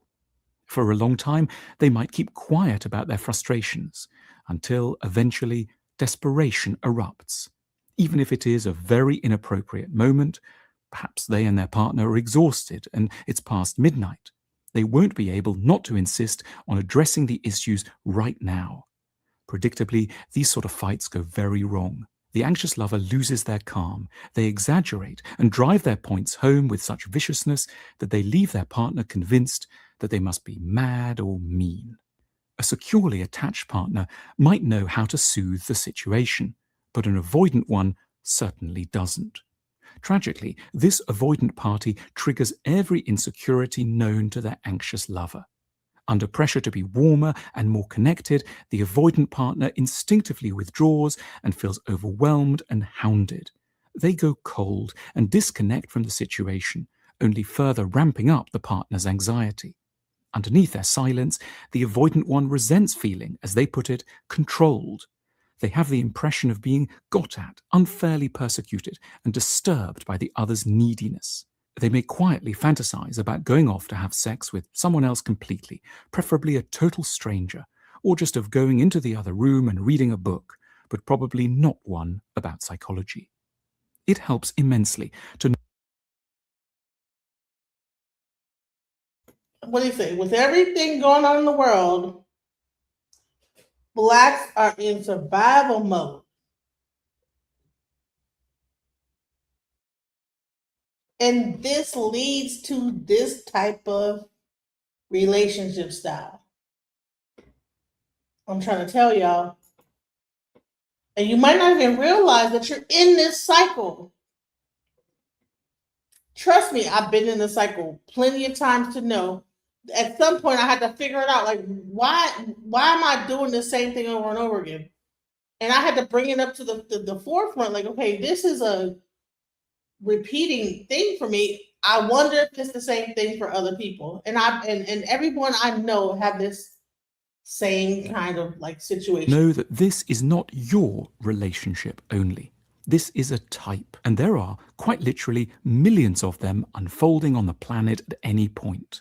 Even better, the causes of the distress, which feels so personal and so insulting, are in fact general phenomena, well studied and mapped by sober researchers in lab coats. The solution, as ever, is quite simply knowledge. There is an immense difference between acting out on one's avoidant or anxious impulses and, as would be so much more preferable, understanding that one has them, grasping where they came from, and explaining to ourselves and others why they make us do what we do. We cannot, most of us, be wholly healthy in love, but we can be something almost as beneficial. We can grow into people committed to explaining our unhealthy, trauma-driven behavior in good time, before we have become overly furious and hurt others too much, and apologizing for our antics after they've run their course. There are few things more romantic in the true sense than a couple who have learned to tell one another with wit and composure that they have been triggered in an avoidant or an anxious direction, but are doing everything they can to get on top of things and hope to be normal again in a little while. How many people have heard of this? How many people in my audience know that there is a such thing as an anxious attachment and an avoidant attachment? How many people do know that? People just think, I just went through so much stuff. You know what I'm saying? No one knows there's actually a diagnosis for this whole thing.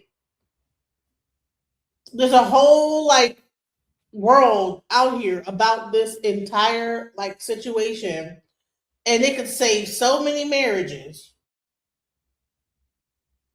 And with all this stuff going on, relationships falling apart, red pill, blue pill, green pill, orange pill, that if we were to actually address our attachment style in relationships, then we would be able to then have better and more sustainable relationships, because we'll realize, we need to go to therapy. Something happened when I was a child that fucked me up, whatever, or the world, or I'm Black, or whatever the issue is. Whatever our issue is, we don't address our issues with therapy. We just go through life, white knuckling it through life, and we have no tendency to seek any help outside of our own mind, and we think that we can handle it, and we don't. We're not handling it. That's why our relationships suffer. That's why marriages suffer.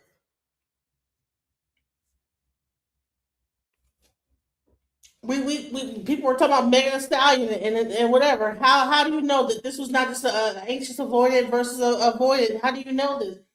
why people want to like make it about Megan being a hoe? Well, why is she a hoe? Right? Why would she be a hoe? Why would anybody want to be a whore or a hoe or be seen as a hoe? What is she doing? Is she getting in our relationships rapidly and it seems like she's a hoe? Does she really care about these people, or is she just being a hoe, just getting it in with everybody? Even if she is, why is she doing that? Why would a person do that and be demonized all across the whole entire internet? Everybody just wants to like say, "Oh, she's a whore, she's a hoe, she's this, she got it in with this one, that one." But why? Did she actually like these guys at some point and thought something was going to work out, or was she just being like getting trains ran on her? I don't believe that she did. I believe that she at one point when she met this guy, she probably thought it was going to work out. Met that guy, thought it was going to work out. Met that guy, and just didn't work out. Why? There's something going on in our community when it comes down to relationships, especially the younger generations. They seem to be just jumping in and out of stuff. They seem to be with this label, what we call it being a promiscuous. And why would a person be promiscuous? Why did they do this? There's something about the attachment style that we are not looking at.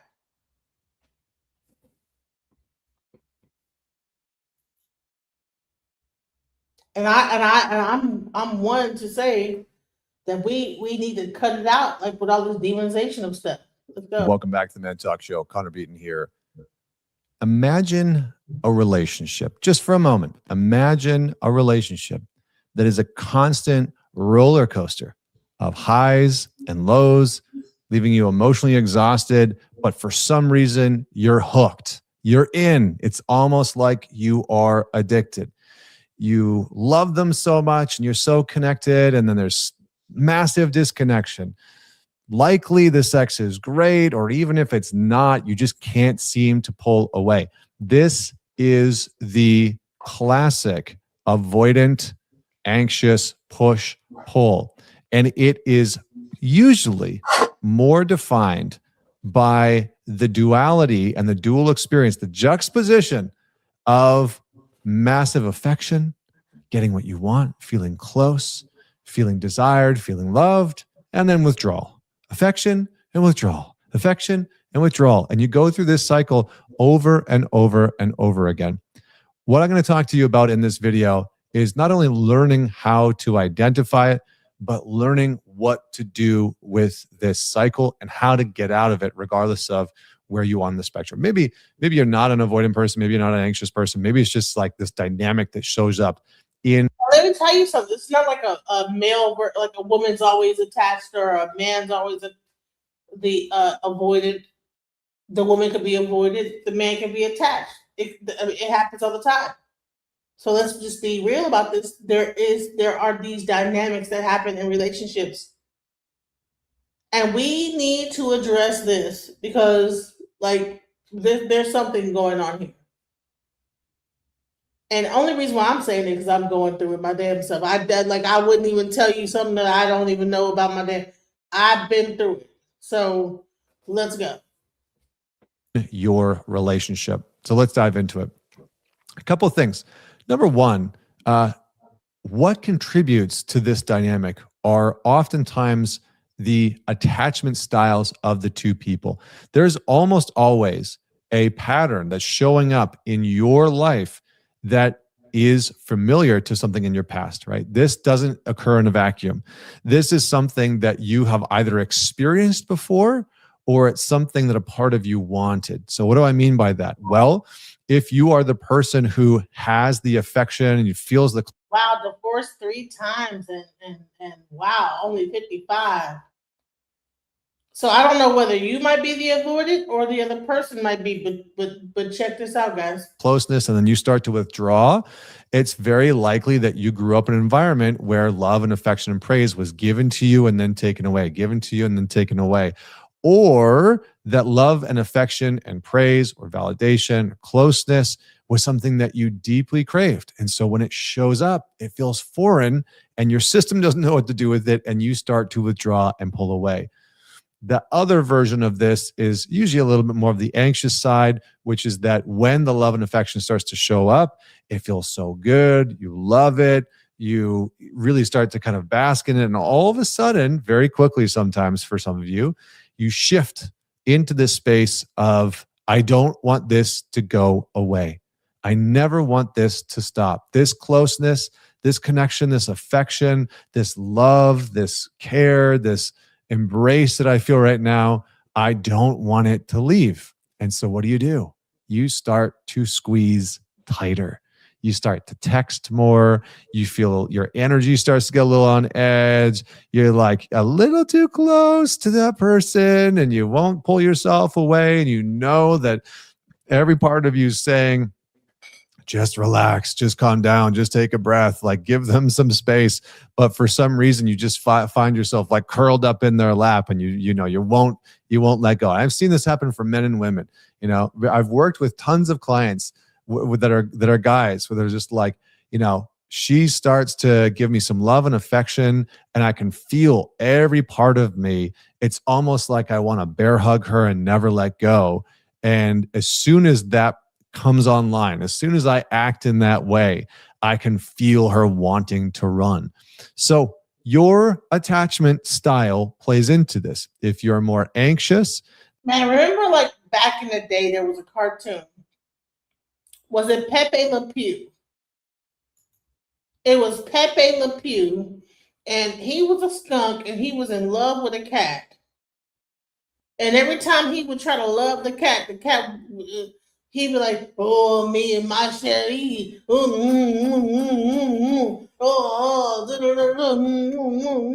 And the damn cat would be just like, oh, get up off me. I'll be running. This is what's happening. Take heed, guys. Pay attention. Then you're contributing to the affection and the withdrawal, likely by being over affectionate, being over communicative, love bombing that person. When there's a nice amount of affection and connection and closeness that starts to happen, you start to cling on. You start to say things like, I never want this to stop. And you can tell that the other person. You said Pepe Le Pew was a predator. Pepe Le Pew was just a skunk that wanted some love. Why he gotta be a predator? He was a skunk and he wanted love from the cat. He thought she was a skunk too. But she wasn't a skunk and she was a cat. She was like, man, what the hell? What the hell? Who is this damn skunk trying to give me love? Ew, get the heck up off me. Person is like, just enjoy this and stop talking about how you never want this to end. Like, relax. It's that type of commentary that starts to show up from the anxious side. And again, that has roots in your past. And for the avoidant person, it's the threat of closeness. The hard part, I know you avoidants get a hard time. You get a hard rap out there, man. But for the avoidants that are out there, the things that I think most people miss is that the closeness and the connection that avoidants desire, right? The people that are avoidant, but that really want a relationship to work, the closeness and the connection that you desire is simultaneously the threat. And so the closer you get to love and affection and closeness and connection and ease, the more threatening it feels in your system. And the harder you're going to have to work for a period of time to remind your body, your mind, your heart, your soul, whatever it is you want to say, that it's safe and it's okay. So your attachment style can contribute to this affection withdrawal cycle that plays out. If you have trauma, it can play into that. If you have a fear of intimacy and vulnerability, it can also play into that. Now, what are the signs that this is happening? There's some very clear signs that this cycle is playing out in your relationship. The main one being the fluctuating levels of affection and attention. There's hot and there's cold. And the extreme version of this is like, maybe you've heard the term trauma bond online, but the extreme version of this is like your trauma meets their trauma. Oh, no, Tanika, thank you so much for the love, man. I appreciate you 100%. Thank you so much. I am blessed to make money, money making money, money making money, money making money, money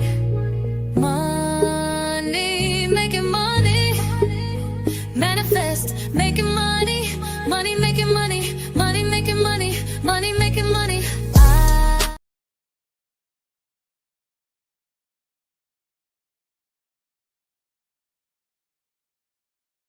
Yes, thank you for the cash app. I appreciate you. All right, let's go. Let's hear more about how these attachment styles are. Let's go. And gets hooked in, and usually it's wild and it's passionate, but it's explosive, right? And so it's like, two magnets coming together and there's sparks everywhere. And then, it's pushed into the other corner. And for some reason, you keep coming back into the middle of the ring and you can't stop. But the fluctuating levels of affection and attention are one of the main things, right? You might feel like you love being around that person, and you spend, a date or 2 dates or a day or two, and all of a sudden you find yourself like, get away from me, like, give me some space. And then a day or two goes by, or 3 or 4 days go by, and all of a sudden you're like, I really want to be around them again. And then, the whole cycle plays out again, right? This, I want to be close to you, get away from me. I want to be close to you, get away from me. And on the other side, it's usually, I want to be close to you. I am close to you. I never want this to stop. I am close to you. I never want this to stop. And then the pain of the separation and the space. And there's this kind of constant push and pull. So the last piece is the emotional stability. I've kind of been hinting at that. Maybe you've noticed, but there's a big amount of emotional instability that coincides with this push and pull dynamic, with this affection and withdraw dynamic. So those are some of the main signs of the cycle. How you start to break the cycle is as follows. Number one, you need to gain some self-awareness of identifying the patterns that you are embodying that are contributing to this push-pull dynamic. You need to identify your patterns that are contributing to this push-pull dynamic, this affection and withdrawal dynamic. What are you specifically doing? What are those patterns? And the second part of it, right? So what are the patterns? Are you love bombing them, love texting them, constantly telling them like, I never want this to stop. If only we could just stay in bed forever. And, this sort of like Romeo and Juliet, overly romanticized gushing as soon as you get any sign of affection. I'm being very dramatic here for a reason, but I think some. Oh my God, that would make anybody be like, what the? Ugh. Like, I don't want it to end. Like, maybe, yeah, we need to work on that. Of you will get it, and hopefully it's not pissing too many of you off. You're like, okay, Connor, we got it. I got it. I don't think that will do it. Maybe. Are you contributing that, or are you contributing the deep fear of the intimacy that as soon as closeness happens, your body wants to run? You want to pull away. You don't want any type of like cuddling and snuggling, or, you're hyper vigilant to anything that they're saying that has to do with, I don't know, commitment. That's where I'm at, is that I tend to be hyper vigilant and like, man, you know what I'm saying? Like, I gotta run. Like, whenever, if they get too close, I'm like looking for the exit. Okay, that's my issue with me. Or intimacy, or really being known at a deep level. So notice your side of the cycle. So bring some awareness to your side of the cycle.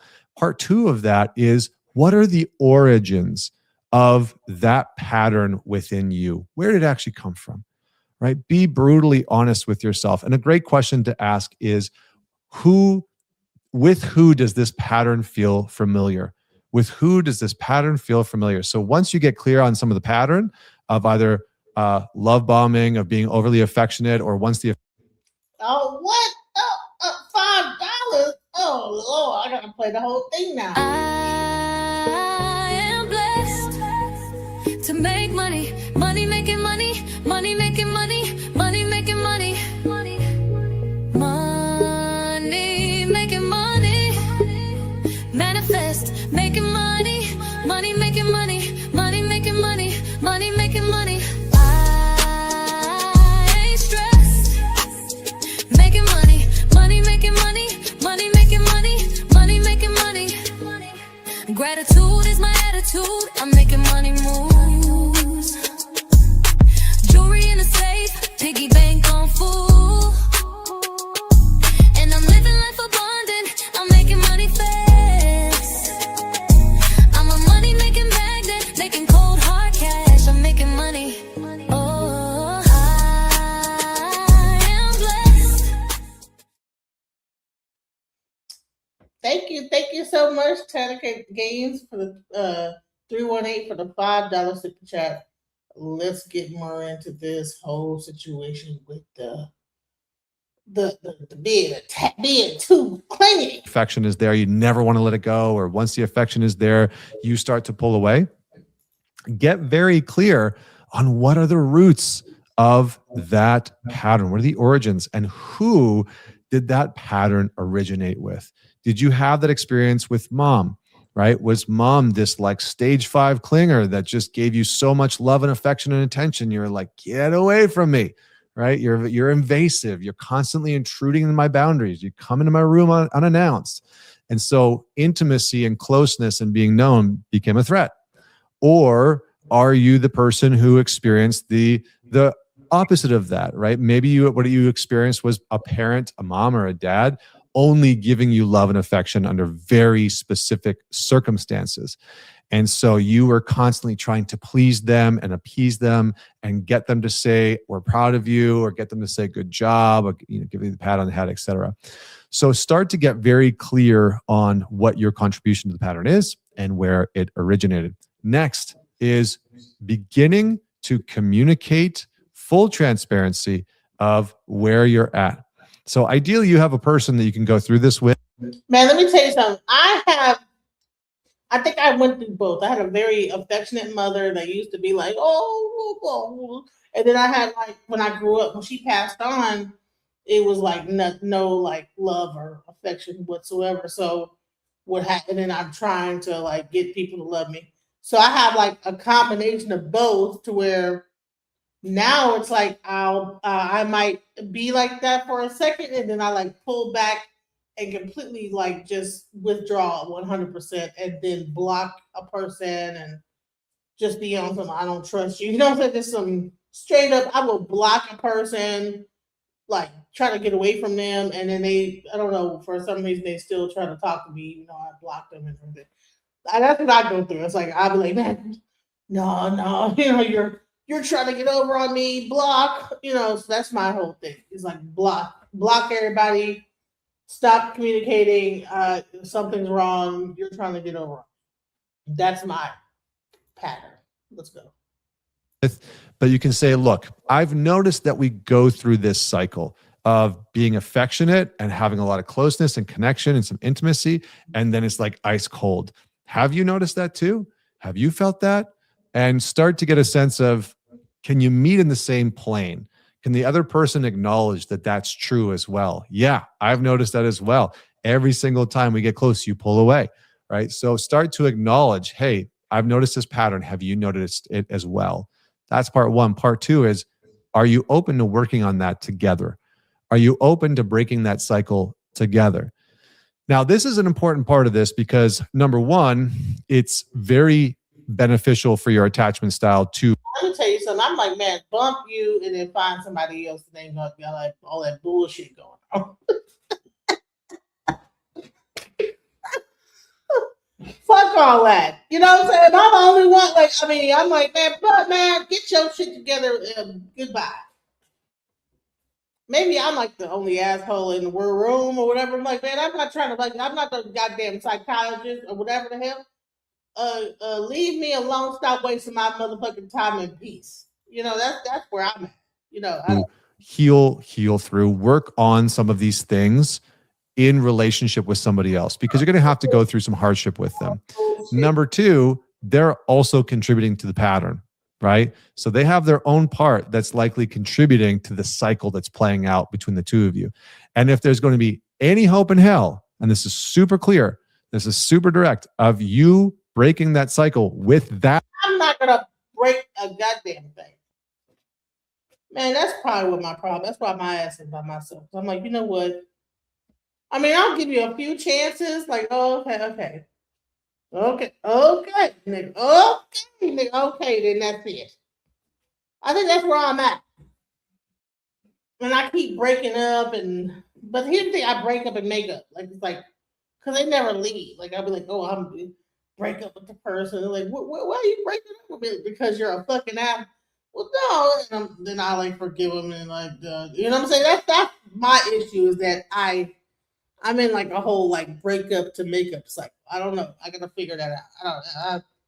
I got that whole thing going on. That person, they have to be willing to engage in this process with you. And if they are not, they might not be the right person for you to break this cycle, because it's likely a cycle that you've experienced in one way or another in past relationships. And if you want to break the cycle, you need to have somebody else that is willing to do that with you. Super, super important. If you don't, you can still do some of the stuff that I'm about to tell you, but no guarantee that it's going to go anywhere, because they're likely contributing to this. Niggas don't do therapy though. See? That's why I wanted to bring this shit up, because they don't want to go to no damn therapy. They like, ain't nothing wrong with me, whatever. Woo. They not trying to go to no damn therapist and say, okay, get through your childhood trauma, woo, and they like, I'm good, I'm straight, you know, woo, and just toxic as hell. Just toxic, you know. Mom did this to them when they was 5 years old or whatever the hell, abandoned them, and then you got to deal with the bullshit. They abandon women and whatever the hell crazy stuff. And you just got to deal with that shit, you know, because niggas do not like to go to therapy. Go to therapy. Go see a therapist. Cycle, and you can only undo your part, and they will still have theirs.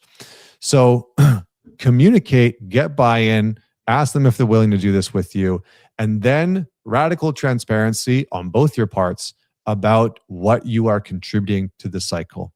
How do you cling? How do you become over affectionate? How do you shut down affection? How do you pull away from affection? How do you strangle affection? That's kind of what anxious people do. They get a little bit of affection, and then it's like straight into the chokehold, you know, and it like suffocate the living crap. I never want you to leave. I think it was like, what is it? Wedding Crashers, like, don't leave me, I'll find you. So that's the classic one. And then the last piece about breaking this cycle is you either have to learn to lean more deeply into yourself or more deeply into the relationship. So if you are the anxious person, you have to begin to learn to trust and rely more on, not more on yourself, but more in yourself, that you're lovable, that you can be grounded, that other person is somebody that's going to lean into the relationship. You can start to trust the relationship a little bit more, and you start to develop other relationships outside of that main one, because another big one. I think that's the key, is have other relationships. Not to cheat on a guy, but I'm like, dude, just don't let that be the. I think that if that person is not your everything, then it makes it more like, you know what I'm saying? Probably, you know what I'm saying? When you do everything and everything's just one person, that's too much pressure for anyone to handle. So probably have more than one person. Not to be like going around, hoeing around, but I'm just saying, like, you know, when there's too much pressure on one guy and he's probably cheating on you as well. So, but, you know, just go on dates with other men. If you're not married, like, go on dates. For generally anxious people that are needing a lot of that affection from the relationship, is that their external relationships from that intimate one are usually lacking. right? So if you're a highly anxious person, it's very likely that your external relationships outside of that are either a little too surface level, or you're lacking in some deeper relationships. And book that. I'm gonna tell you this is that like, yeah, Nightbot is hate Nightbot, but I'm gonna just say this is that when you have a person that is like avoidant, that is the person 9 times out of 10 they got another chick on the side. This guy is being too goddamn nice and bullshit. You know, he's white. This is the white version of whatever. He probably got another chick somewhere. I'm sorry. He probably got another chick, and that's why he avoiding you. That's why he ain't answering your damn phone call and whatever. All that bullshit and go to therapy. Honey, I'm not married to this nigga. I'll go to therapy with my husband, but if we ain't married, I'm not doing all that bullshit. What the hell, like with a guy I'm like dating, I mean, let's go to therapy together. For what? We might not even be together tomorrow, because if you piss me off the wrong way and say the wrong shit, I won't even be talking to you anyway. I'm blocked. So I'm gonna go to therapy with you. Fuck out of here. Stop being an asshole. That's my solution. That can sort of hold you accountable, that you feel safe with, etc. So if you're the anxious person, self-reliance. You need to be able to soothe yourself. You need to be able to down-regulate your nervous system. You need to be able to start to develop a sense of I'm okay, even if they're not. I'm okay, even if you're not. And it's something you... That's what it boiled down to. It's like, man, fuck him. Focus on yourself. All that, you know, no, focus on you, and then he's secondary. Whoever you dating, he's secondary. I'm number one. And if you want to meet me where I'm at, fine. If not, peace. That's what I'm saying. All that bullshit and coddling people and all that stuff, fuck all that. You a man. You a grown-ass man. You want to go to therapy, you go on your own, grown-ass man. It ain't up to me. I might suggest it. Like, you probably need some therapy, sir. But for me to be up there like, no. Half the time they like are seeing other women anyway. But I like to like be the captain save a nigga. Like go take care to do what you gotta do, bro. I hate to be mean or whatever, but you have to like sometimes you gotta be mean to save your own self. Like, you know, focus on you. That's what it boils down to. The guy is avoiding you and pulling away and all this other. Fuck out of here with that, bro. I'm gonna we need to go to therapy and no, bye. That's what I really feel. Even though I'm gonna back and forth with the same avoiding ass nigga right now, like this avoiding the shit out of me, but I'm like, bro, but I'm not gonna do all that. I'm gonna we go to therapy. No, I'm just building up enough ammunition to leave his ass. That's what I'm doing. I'm like, okay, you done did this, and eventually I'm like, okay, fuck you. You know what I'm saying? That's where I'm at. I'm just building up. I'm not your mama. I ain't your mama. I ain't your mama. I'm sorry. I don't care.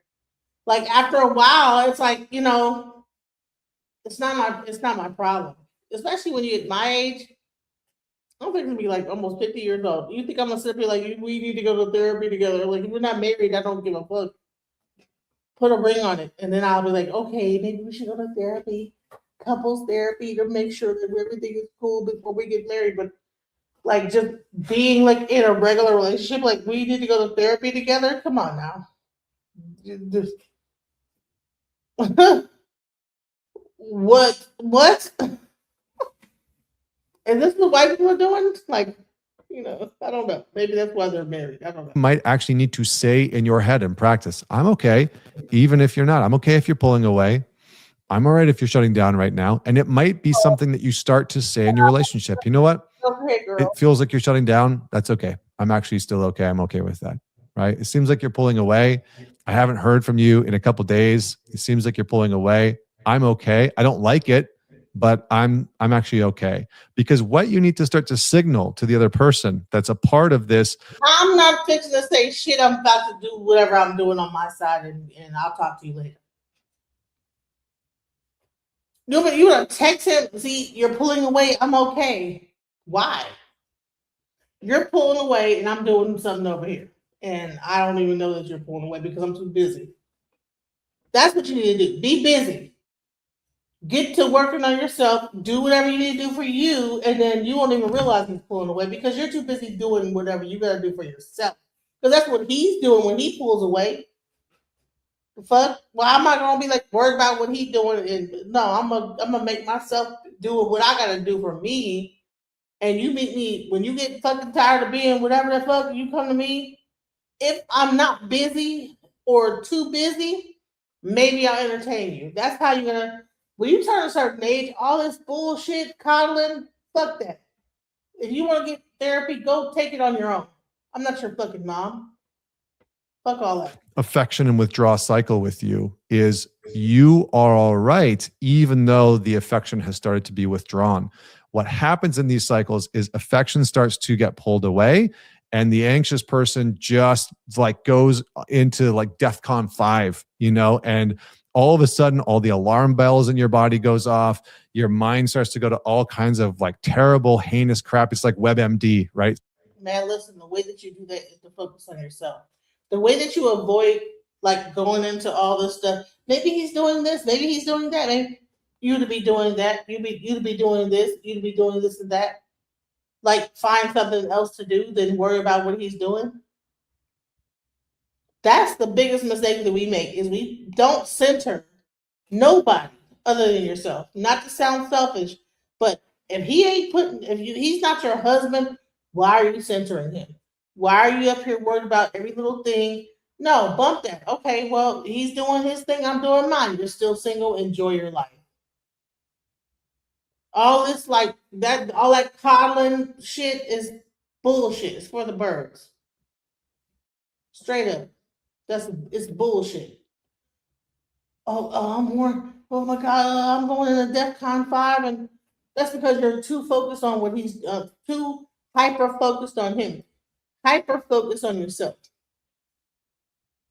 Focus on yourself. Straight up. Listen to my advice. I'm not even good at taking my own advice. Listen to my advice. It's like, oh, I have a cough or my throat's itching. You go online and it's like, it's throat cancer. No, it's not that bad. So you have to start to soothe the part of you that wants to suffocate affection, closeness, and intimacy.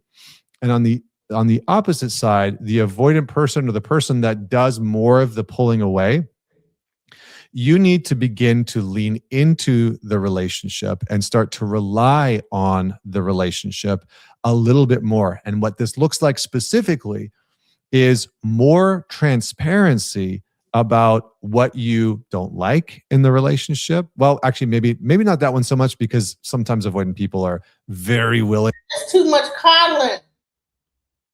The avoidant person is just so fucking sensitive. To talk a lot about what they don't like. But you can't say, listen, let me just tell you about this avoidant person, right? They're too goddamn sensitive to hear anything about themselves. So you have to walk on eggshells and not say too much. It's going to piss them off. And man, fuck all that. Bye. Do something for yourself. Work on yourself and let him catch up. If you just, listen, stop chasing him, ignore his ass, and focus on you, and he'll chase you, and then you won't have to worry about all that bullshit. You get yourself busy. You do what you got to do over here, and then he will begin to contact you.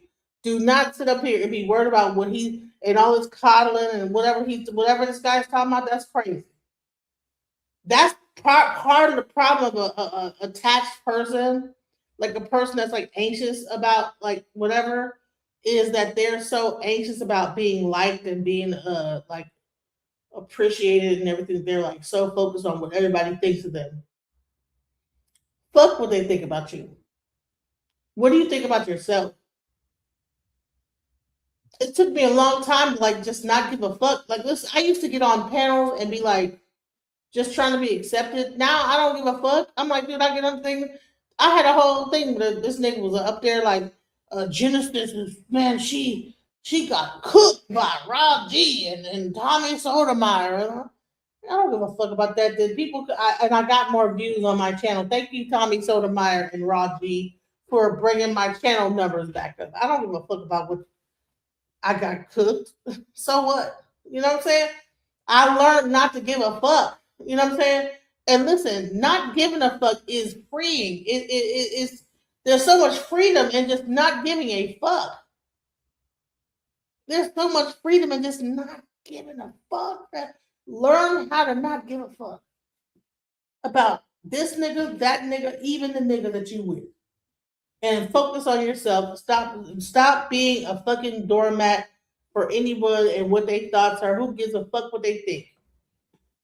If you don't like it, who kick rocks? Bye. You have to be like that. Because when you start to like actually like be all like this, think about me. I love you. That sets you up to be a doormat. The guy can treat you like shit. Fuck all that. Don't do it.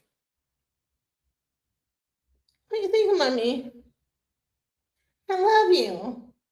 Oh, my Sherry and shit. Meanwhile, the fucking cat is just trying to escape. Well, let the bitch escape and get on and find someone that likes your stinking ass, whatever it is.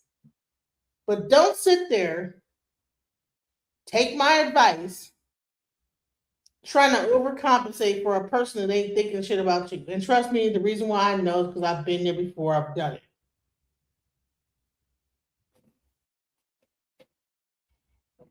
Don't give a fuck is the phrase.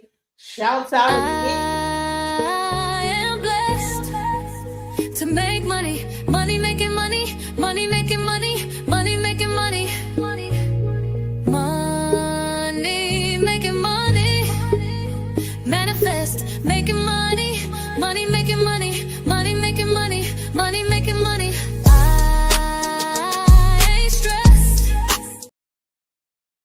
Listen, we gotta stop giving a fuck. We gotta stop giving a fuck about all this. Whoever thinks about whatever the hell's going on, bro. Just stop giving a fuck and just focus on yourself, bro. That's the problem, is that they focus on themselves, but you focused on them. That's what's happening. They're focused on themselves and you're focused on them. Everything they're doing is for themselves. And everything you're doing is for them. And what they're doing is they're taking advantage of the love that you're giving to them. And then they're trying to be repulsed by the love. I don't know what the fuck that's about. That's weird. You're giving them love, you're showing them appreciation, all this other bullshit, and they're repulsed by that. Oh God, no, too much love. Oh, you're being too clingy. Fuck out of here, bro. You know, back in the day when we were on the playground, right? Little boys and stuff. They used to beat us up when they didn't like us. When they liked us. Remember that? We'd be on the playground with our little dresses on, and the little boy would just come and just trip us or beat us up. And well, that means he liked you. Fuck that. Okay? Don't beat me up because you like me. And then you just listen, whoop they ass back, bro. Ain't no beat me up because you like me, treat me like crap because you like me. That showed us in an early age to accept being beat up because a man liked us. Think about this: a little boy liked us and beat us up. We could talk. Oh, he just must like me. He just slapped you upside the head. Fuck that. Okay. Right, pull hair and everything. Yes, pull our hair and stuff. Little pigtails. Trip us. Tackle us. I don't know, I used to like try to play football or whatever. And honey, they be play football, tackle me too hard and hunch me at the same time. Like they didn't know what to do with themselves. They didn't know whether they want to hunch or tackle. Like, you know what I'm saying? Like, bro, I don't even got the ball. shit like that. Just crazy stuff little boys used to do. But the same little boys grow up to be men and they grow up doing the same stupid ass bullshit. And don't accept it. Fuck that. Don't let them treat you like shit. And then come up with all this old bullshit ass therapy ass bullshit. Oh no, it's because we need to come together and go to therapy. Honey, you should do that before you even try to be in a relationship with me. I'm too grown for that. I'm in my 50s. I'm 48 years old or whatever. Get your shit together, nigga. You know what I'm saying? If you a young nigga trying to be with me, you should have been to therapy before you come to me at my old age trying to like pull that bullshit. You know what I'm saying? I'll save that stuff to 30-year-olds and let them deal with that shit. Me, no ma'am, no sir, no ham, no green things and ham. Sam I am.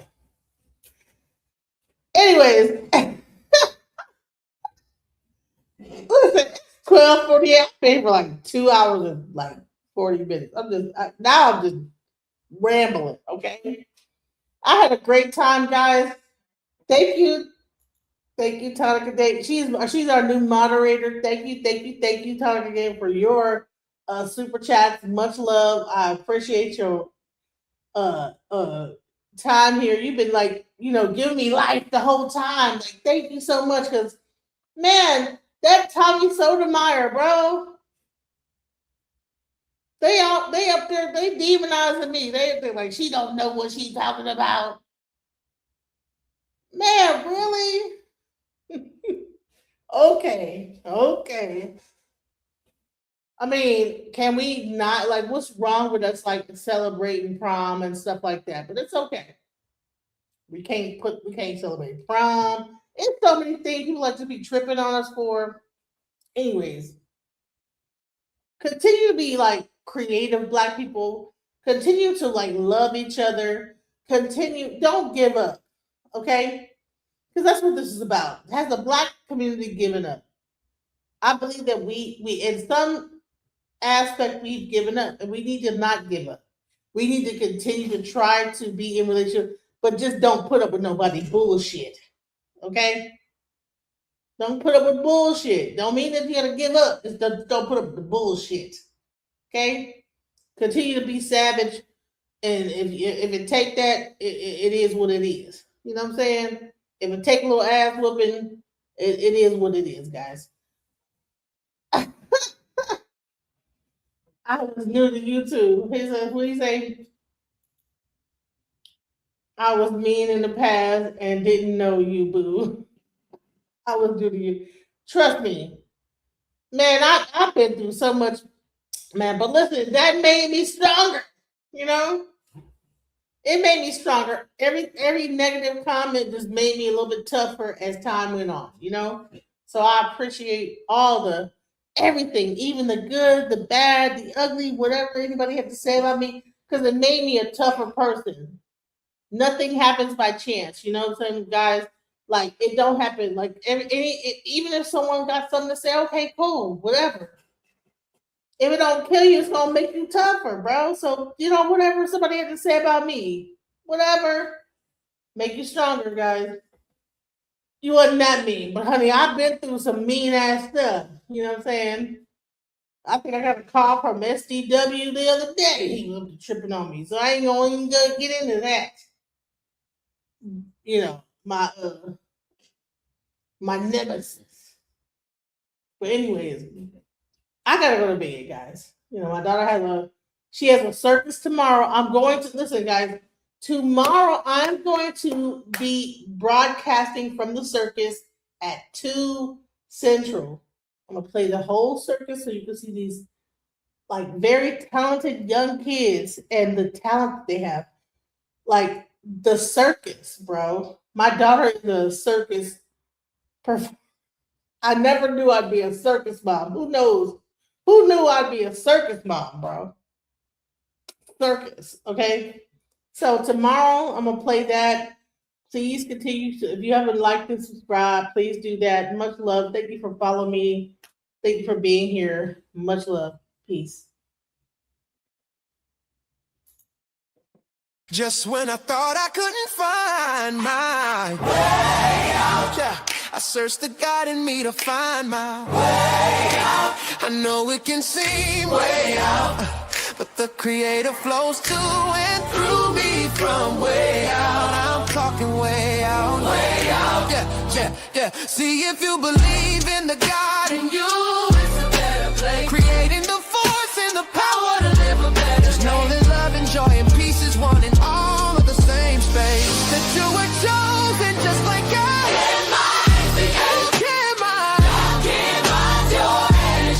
That's right.